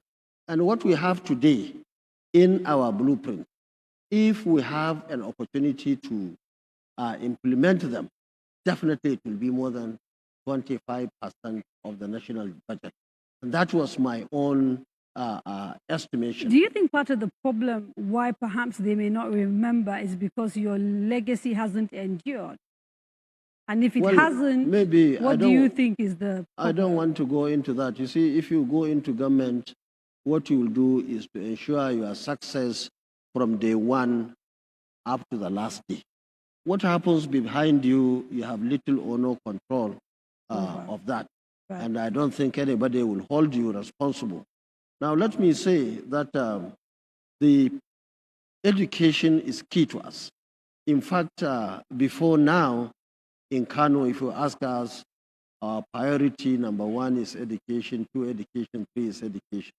But now the situation on the ground, on the aspect of security, we realize that if we don't have the security, even to go to school will be very difficult. In fact, we have seen cases in many states, especially in Northeast, where so many schools were vandalized, were burnt down, so many students were picked, and so on and so forth. So security is key. Our government will go to any length to ensure peace in the country, because that's where we have good economy, good education, good this, good that in the country. So I want them to be rest assured that if they look at our record in Kano, I'm sure we have more than 25% of our budget going into education. And I believe that we are going to put a lot of money in education. In fact, that was why we said that even the JAMB, P, WAEC, NECO, nobody, no child will be denied going to the next level of education because Globally, child, she let me ask has you no something. money to pay. Yeah, globally, education is changing because of the nature of the world, because we're in a tech world and the way people are getting educated is shifting. Not everybody now goes to a classroom, for example, to pass exams. Are you in any way, shape, or form thinking about reimagining education? Or for you, what exists currently is good enough and it just has to be funded properly and has to be run properly? You see, education has to be funded.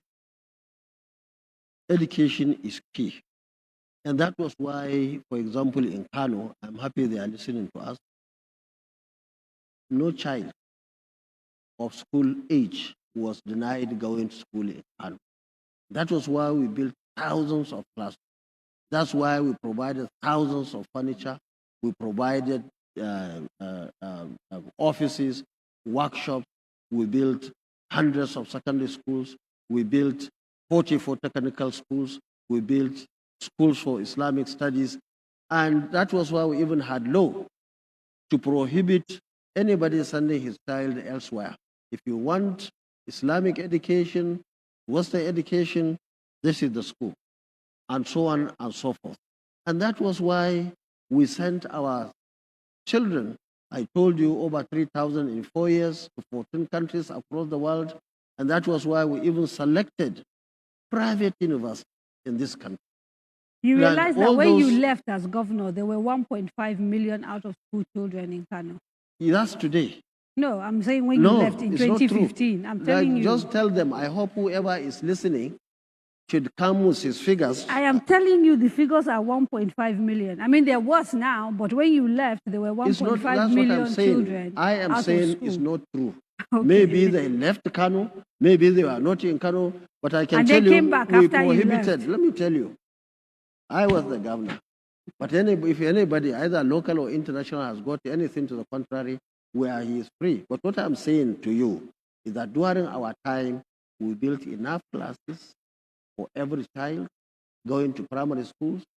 We built enough secondary schools, hundreds secondary schools, including technical schools, and so on and so forth.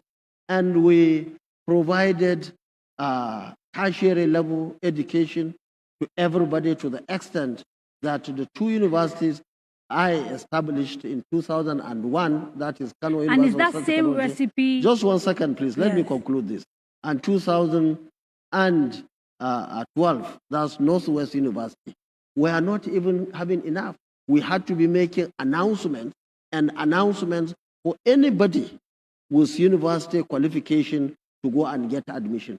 As far as we are concerned in government, we can comfortably say that we did everything possible to bring Kano, not Kano indigenous, but Kano residents to go to schools. Now, if somebody was hiding somewhere or somebody is doing his own study somewhere and It's came not with your 1 fault. million, then that's it. In fact, let me tell you, for the 8 years I was governor, we were feeding our children lunch. Okay. For the 4 years I was governor, 8 remote... years I was governor. Let me conclude. Yes, sir. We were even 2 sets of uniform. Do you know why? Is to encourage them to come. Okay. It's not like there were too many, but we are telling them, please come to school. And then if somebody comes with this... These are the international numbers. Well, they could be international. But I don't want to drag this with you. Yes. So let's quickly go to Ibadan where Niron is on standby. Hello, Niron from Lagos. Hello, Kadria. How are you doing? I'm good. Okay. Thank you. Let's go straight. You're here live at the University of Ibadan. Of course, we're at the Communications and Language Arts Department, where we have the students gathered here listening with rapt attention. And we have two questions from two students right here. We'll start off with the lady. And first up is Ediomo. Ediomo, let's have your question. Good evening, sir. My name is Akpani Diomo, student of CLE, University of Ibadan. So I have two questions for you today.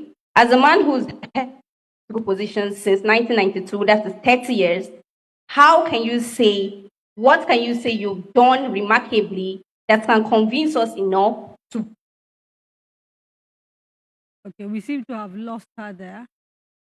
Are we vote likely? you as a president? And secondly, in regard to pick and help Nigerians.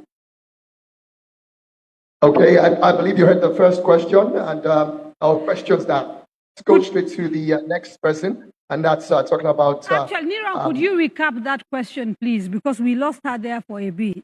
Oh, okay. Ediomo, go ahead and recap your question. Okay, I said my first question is, as a man who's held many political positions since 1992, that is 30 years, what can you say you've done 30 years that is convincing enough for us to take you as a president? And secondly, in regards to your scholarship, how do you intend to broaden it in order to reach more Nigerians and help them? Okay, I believe that's that question. I hope it's clear this time. And also, we have Theodore here, and Theodore will also be asking his own question. Okay. Good evening, sir. I have two questions. So, in relationship with the federal character, I know there's a provision that allows for leadership that spreads across the geopolitical zones. And in the last 24 years, if I'm correct, we've had 12-year leadership from the northern region. So my question in regards to that is, do you think that your ambition as a president does not defy the interests of federal character, like at least so that there will be equity in the tenure leadership? Then secondly, in an interview, I don't know, I can't remember clearly whether it was on Arise or Channels TV, you made a comment that the Igbos are bottom feeders in democracy. So do you not think that that statement would affect the number of votes you might get in the long run if you really would be aiming to get them at least 25% in all the states? Thank you. Thank you very much. You had the 4 questions. Okay, thank you very much. You see, this first question, there are too many things to say. And I don't think even the 2 hours are enough to tell her or him why I feel I am different. In fact, my strength, I will tell you, my strength is the 30 years she mentioned. In fact, it's my strength is the 30 years to be in the system, okay. to be in the system and be almost everywhere. But by the grace of God, today I am one of the credible people in this country. Very important. Do you think that's an achievement that you've been in the system and still credible? Not everybody can go. Even many of them, one opportunity, they will soil their fingers. And that's the end of it. They can't even show their faces anywhere. So these 30 years has given me opportunity to learn so many things. In fact, if I had opportunity in 2007, like my brother, late Umar Eradua, I wouldn't have done what I believe I can do today. Because between that time and this time, I have learned so much about leadership in this country. And that was why when I was governor 1999-2011, I left for 8 years and came back second term, 2011-2015. Everybody now is remembering the second term, much more than the first term. But you realize we're dealing with an electorate that is fairly young. A lot of them spread across Nigeria, and some would argue knowledge of you is limited in the Southwest, in the South-South, in the Southeast. You're not as popular, many would argue, around this part as you are in the North. And so you can understand why young people who are sort of just coming up, new voters, all of that, are asking these questions.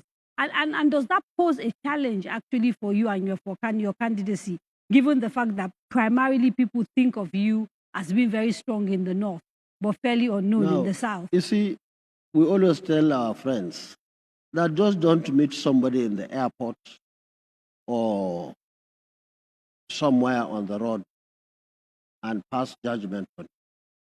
Go home and find out. If you go to Kano now, they will tell you who is Rabiu Kwankwaso. Yes, but people Based of on the Lagos content, can't go just to one Kano. second. Mm. Now, this knowledge goes with geography. This knowledge goes with many other things.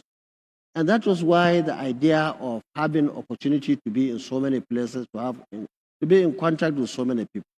My friends, my colleagues who are in the NDDC, my friends and brothers who are in the National Assembly. In fact, just recently, we celebrated our 30 years since we were elected into the House of Representatives. So the point is that we have the opportunity to go around in this country, to make friends, to make contact. And that was why when we brought out this party, the NNPP, within a very short period of time, so many Nigerians joined the party, not because of the letters of the NNPP, no, because of the credibility of Rabiu Kwankwaso, because of the credibility of the board chairman, because of the credibility of the leadership of our party from the national to the wards, and so on and so forth. And so that I'm was happy why to it report, went like wildfire. Okay, and now we have the structures in all the wards, in all the local governments, in all the states and zones and the national level. And it is because of those 30 years she mentioned that today our party is number one party.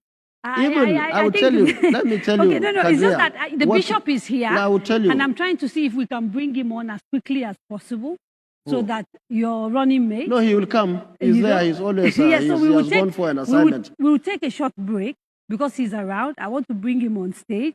And because my directors are telling me we will take a short break. Then when we come back, you will take the other questions that were asked about your comments about the Igbos, etc., etc. I haven't forgotten. We will give you that opportunity to respond. I promise. Don't go away. Join us in a minute. You're watching The Candidate.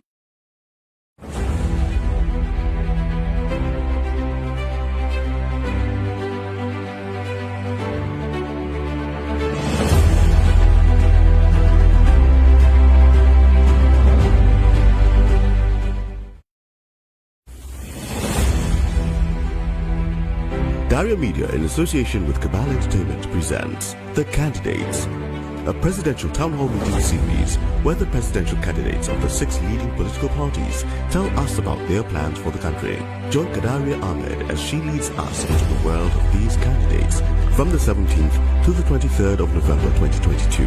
This very important program will be streamed on FRCN, Radio Now, DSTV, NTA, Facebook, YouTube, and more.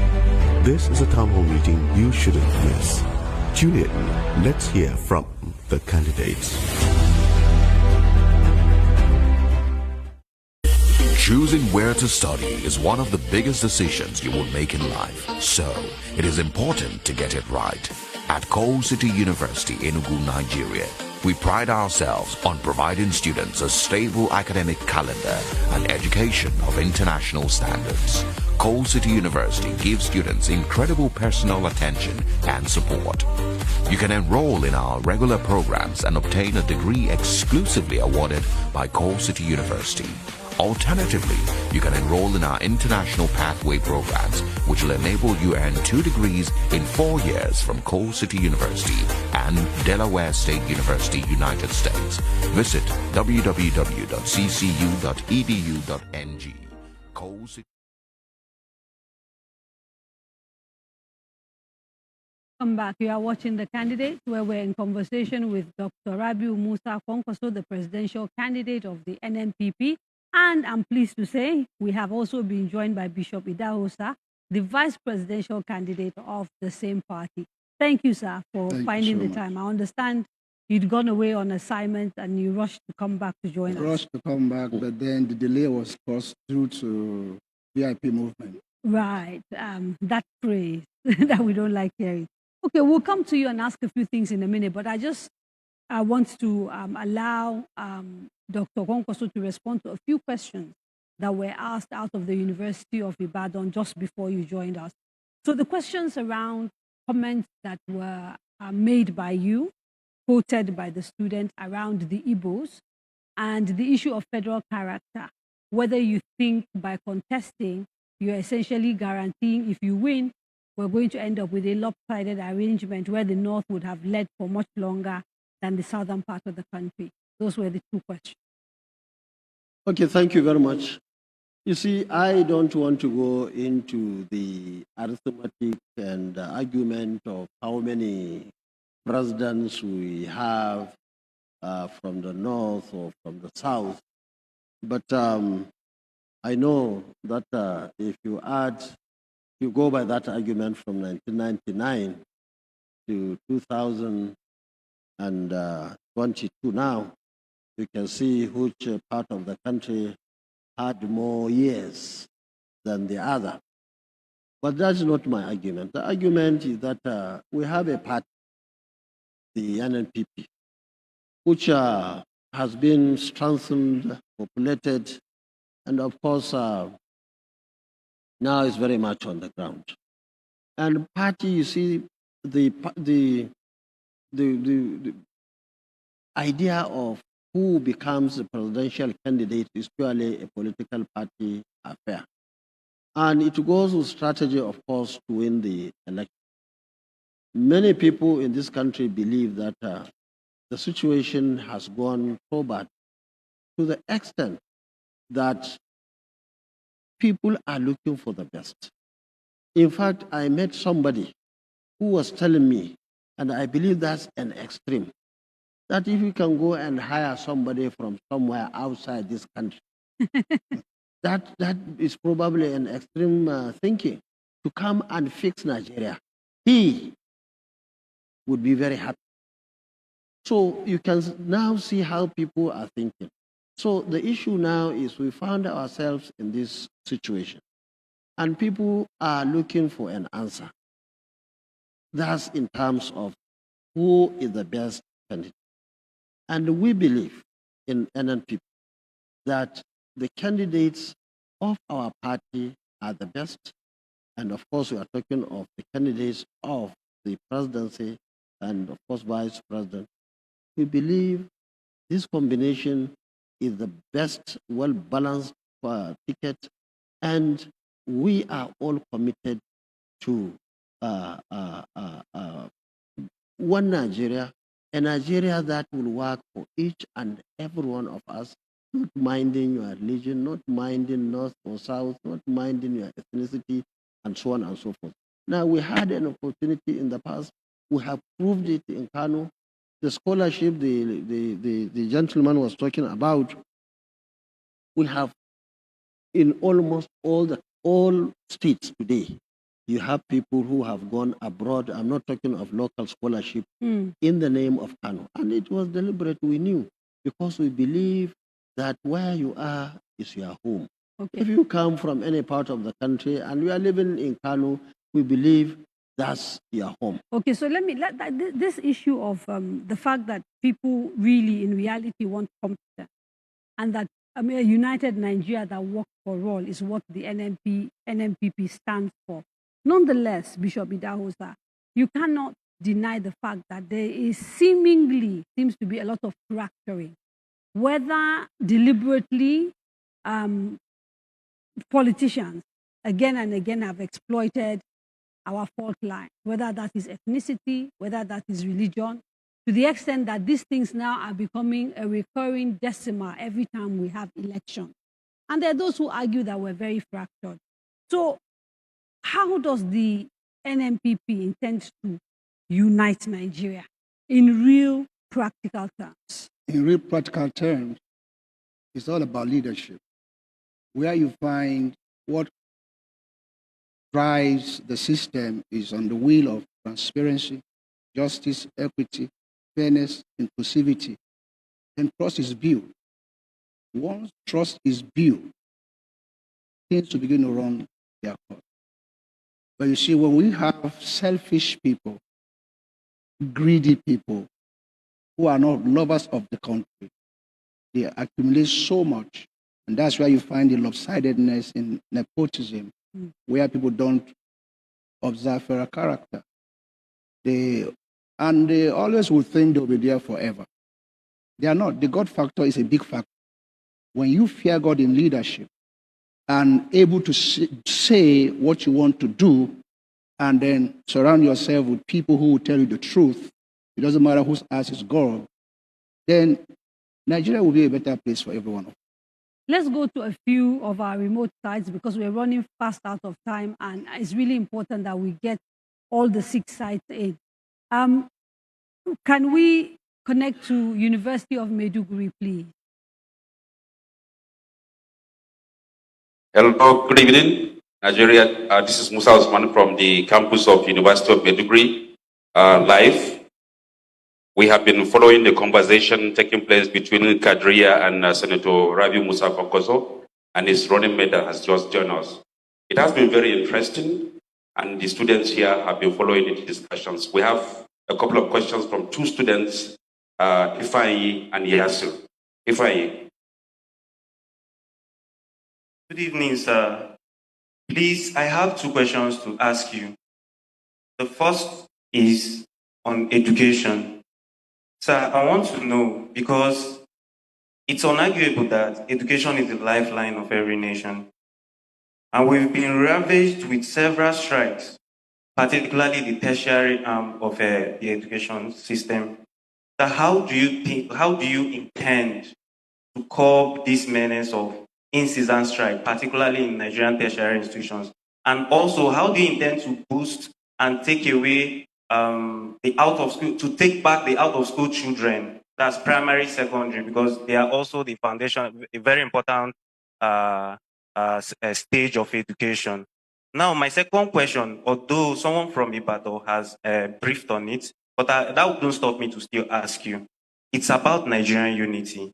Sir, on the issue of Nigerian unity, how do you intend to bring together and include every region in your government in terms of appointments, allocations, physical infrastructural development? Because some of the separatist agitators have claimed that it is because of the non-inclusion in governance, particularly from the federal level, that is making them to agitate or to separate from the country. Thank you, sir. Okay. Next, we take the question from Yasir. Yasir? Good evening, sir. My name is Muhammad Yasir Garba from Department of Mass Communication. Sir, according to the report, fuel subsidy base hints since trillion naira this year. So, and the Nigerian government making move to phase out the subsidy. So, sir, are you in support? If not, what plans you have in order to address the issue in favor of Nigerians and the Nigerian economy? And the second question, sir, you make a statement that you left the board of NDDC because you did not like what was happening there. So, sir, can you shed more light about that? Thank you very much. That's all we have from Maiduguri. Thank you very much. And I think it's important to remind the students and other people who are sending in questions to try not to repeat questions. Because, you know, time is limited. If one person has already asked a question and he has tried to answer it, let's not please go back to it. I will add one question from someone who's just sent it in online, and then you can take them all. This is from Rabiu Mustafa. He says, Your Excellency, sir, what would you do to curtail the issue of everyday hyperinflation, which we see in the country? Because low-income earners, especially civil servants, are paying a very high price as a result. So these are your questions. Thank you very much. Now, the young man from Maiduguri, I thought you should start by acknowledging our efforts in the university. You know, when I was governor, we selected 4 universities. Al-Kalam University, Ahmad Bello University, in fact, Maiduguri, and Sokoto, Usman Danfodio University, and built 300-bed hostel free of charge and donated to that university. And I'm sure there is there as Kwankwaso hostel in his university. But in any case, just to show how much we care about education, Maiduguri and all other 3 universities were not in Kano. But we thought because of our students that are there, we should donate those hostels, and we did. And let me go to the issue of strike. You see, we checked with ASU on why they were on strike. In fact, why they were going to strike long before now. And I can tell you, most of the time when ASU was on strike in the country, our branch in Kano was taking permission not to go on strike because they believe that all what was necessary for us to do as government, we were doing it.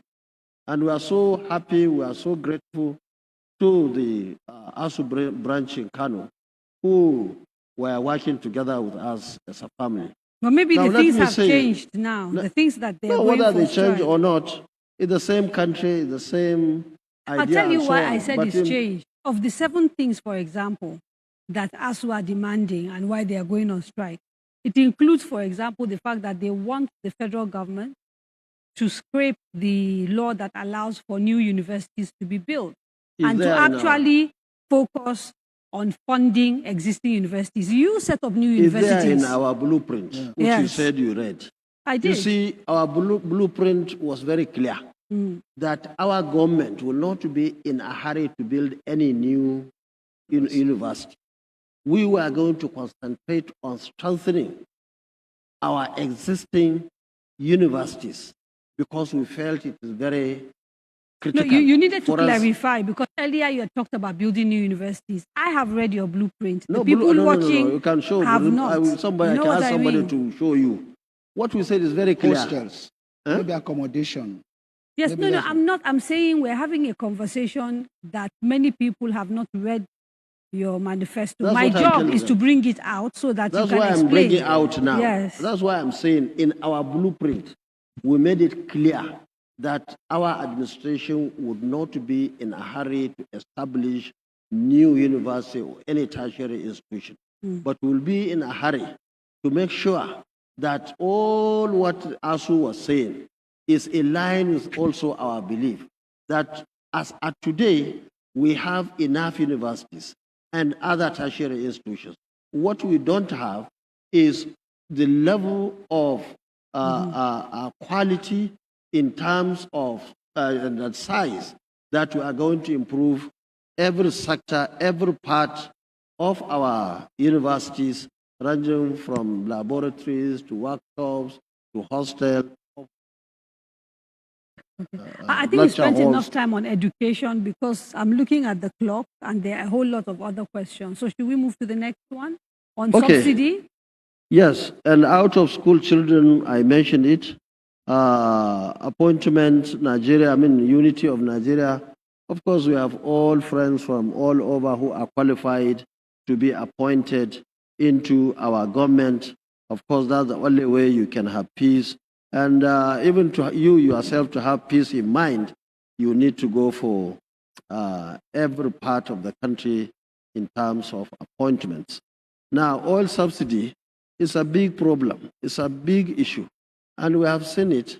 All of us are aware of the level of corruption that is happening in that sector.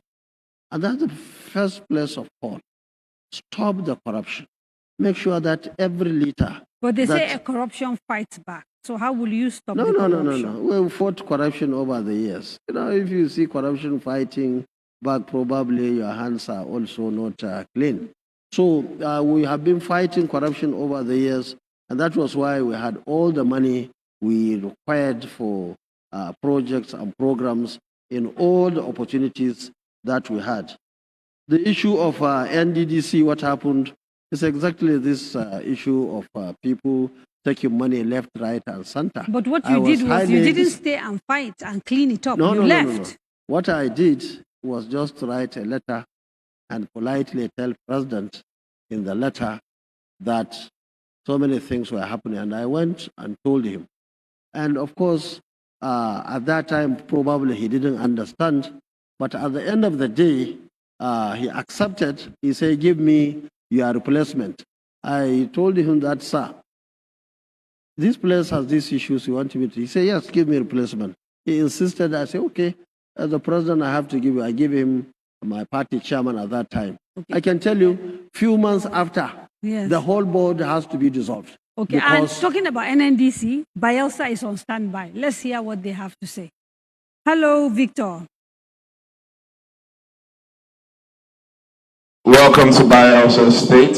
It's been very interesting listening to Senator Rabiu Kwankwaso, and we have two people that want to ask questions. I'll call on Belasai first, and Dressman will be on cue.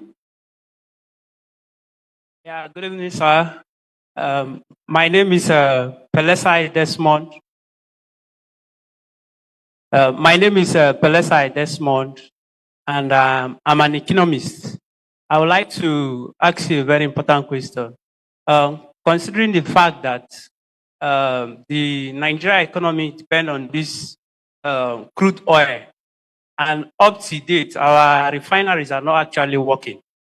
And I find it somehow bad. Actually, I want to know your opinion on this the modular refinery, which is the bunkering oil.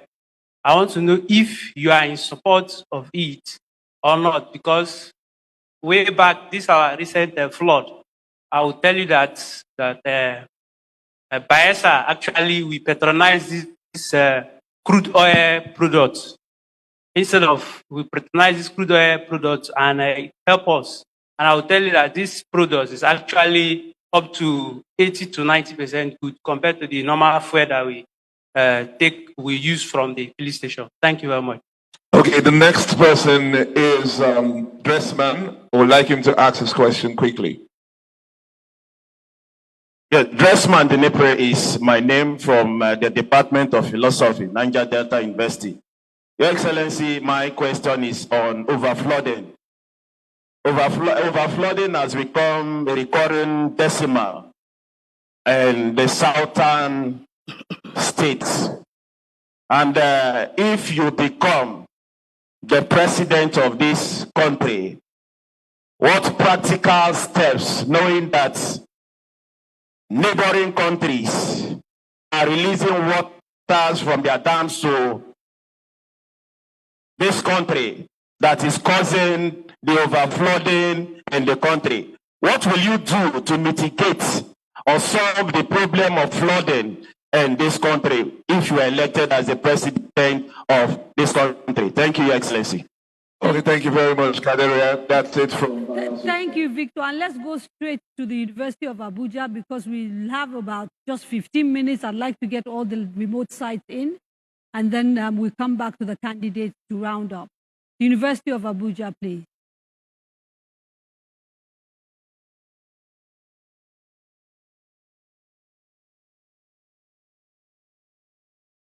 If University of Abuja is not ready, I'll come back to the candidate. Abuja is not, let's shout. I can see them, so I don't understand why we can't hear them. Okay, can you hear me now? Can you hear me now? We can hear you. Go ahead, please. Okay, good evening, Kaderia. Thank you for joining us here at the University of Abuja. Quite an engaging conversation there. The students actually have a bunch of questions, but because of time, we'll just take 2 questions. I'm starting with Mansour. Mansour, please go ahead with your question. Stand up. Good evening. My name is Mansour Abdullahi from the Department of Microbiology. Sir, if by chance you are the president of Nigeria today, my question is, how do you intend on resolving the issue of IPOB in the Southeast? And then the second question I have is, how do you intend to resolve the issue of girl-child education and early marriage, which is rampant, especially in the North? Thank you, sir. Okay, thank you, Mansour. The second person is Lukman. Lukman? Hello, good evening. Hello, good evening. My name is Lukman Zukulai Temitayo from the Department of Animal Science. My question goes thus.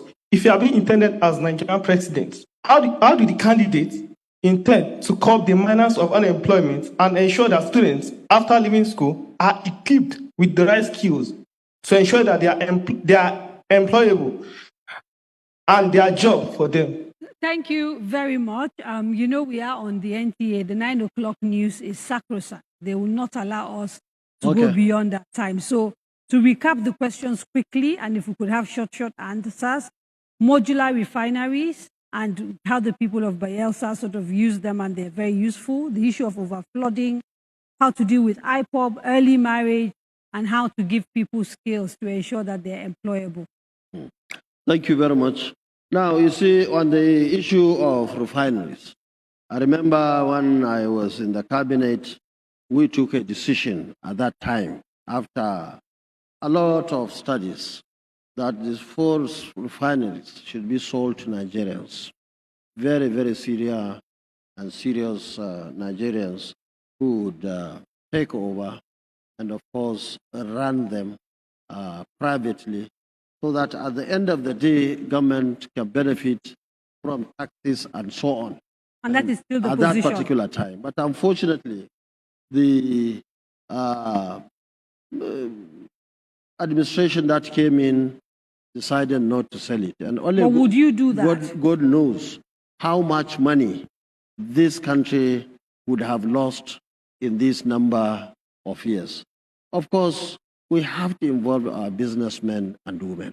And we have to keep our eyes everywhere to make sure that whatever we do is not only in the interest of individuals or a group of few people. So we will do whatever it takes. Now we know the Dangote refinery is coming on board. We will do whatever it takes to encourage them so that it becomes a success, because its success is not only the success of the businessman or women who are there, but the success of this country. The issue of overflooding, you see, there are so many problems. It's not only in the south that we have overflooding in this country.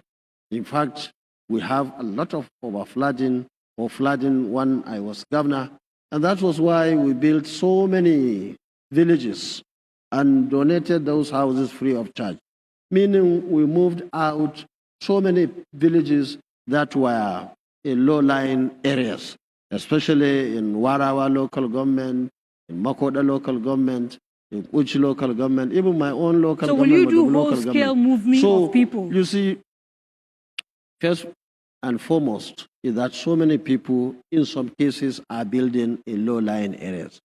Government must look at that. Government must move as many people as possible out. But there are situations where you have a lot of rain and we have a lot of issues in many of our rivers. Don't forget. I am not trying to be rude, sir. But I promise you, if I don't hurry you up, you will not be able to answer all questions. Now, IPOB. We'll work with nearby or neighboring countries to make sure that water being released just like that must be checked together. And before I forget, I have to remind you also that this is my area of specialization. Yes. That's why I had my PhD in all these movements of water and so on. The issue of IPOB, and all other people who are agitating for one thing or the other, we made it clear even in our blueprint.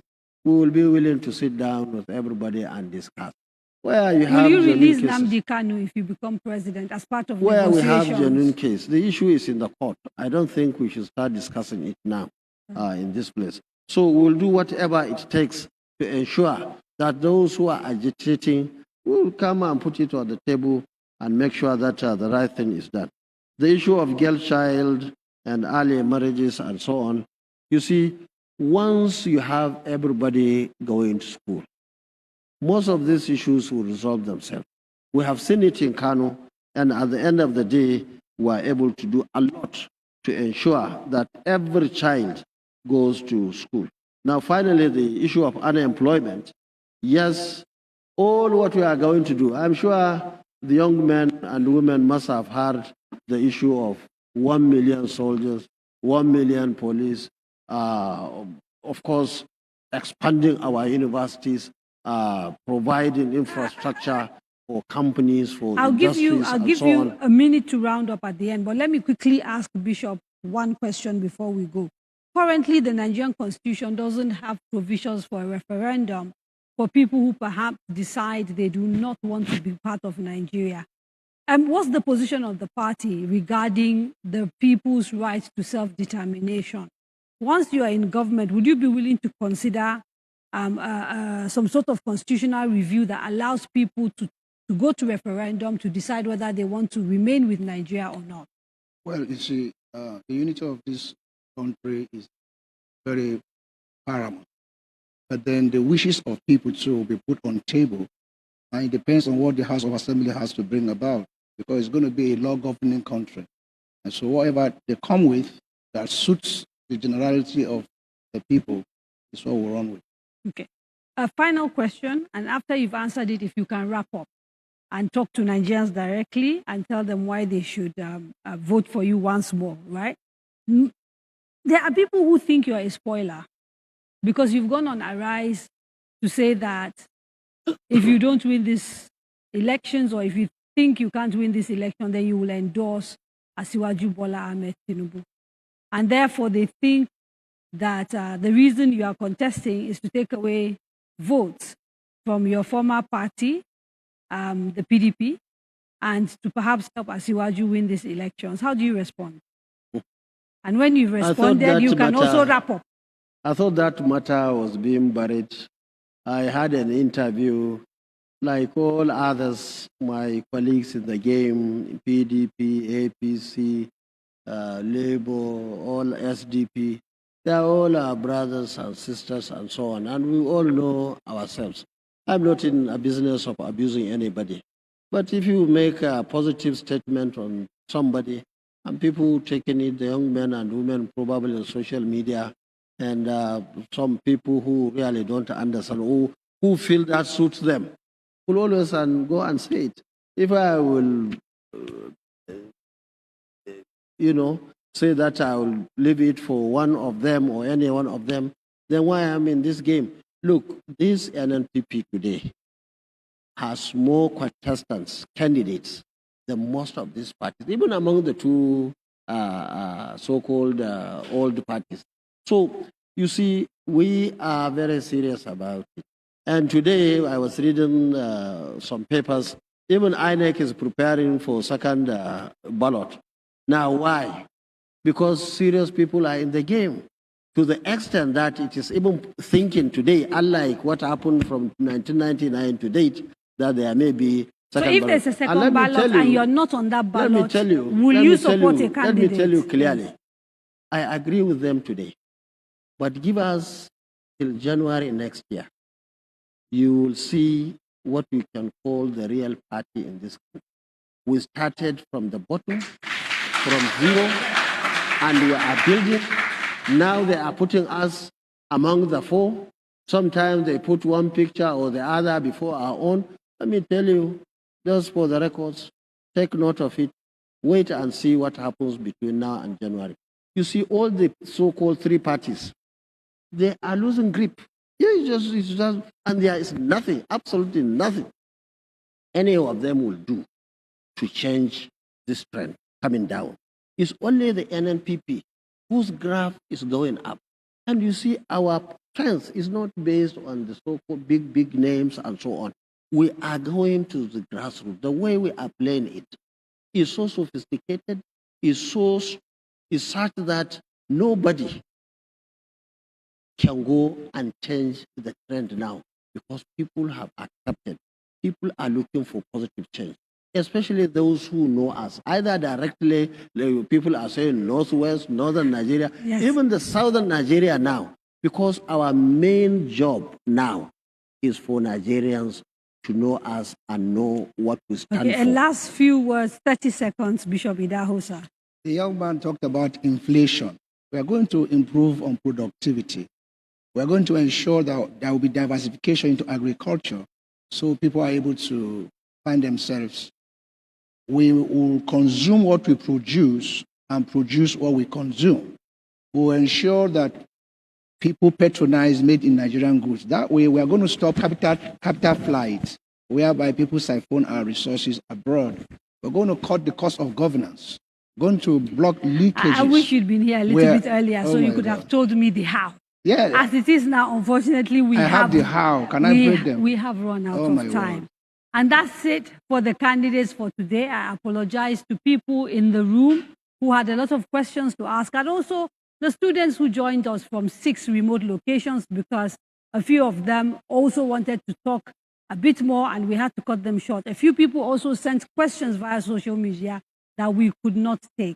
I do apologize. Thank you so much, Senator Kwankwaso and Bishop Idahosa, for joining us on The Candidate.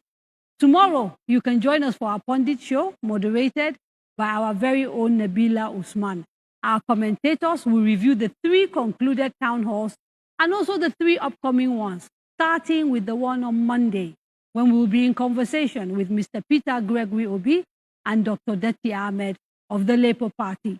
We want to thank the MacArthur Foundation for making this conversation possible, and also our partners, NTA, Cabal Entertainment, Silverbird Television, FRCN, Radio Now, News Central, YouTube, Citizen Zikoko, Emmanuel Chapel, and all of you who joined us for this town hall. Have a wonderful evening.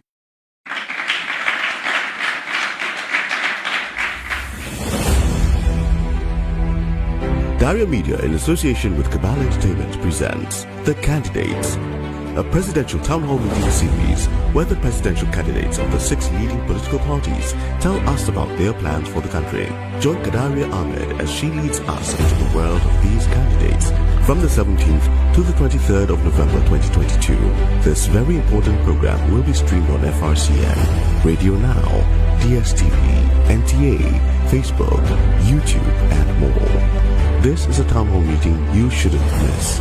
Tune in. Let's hear from the candidates.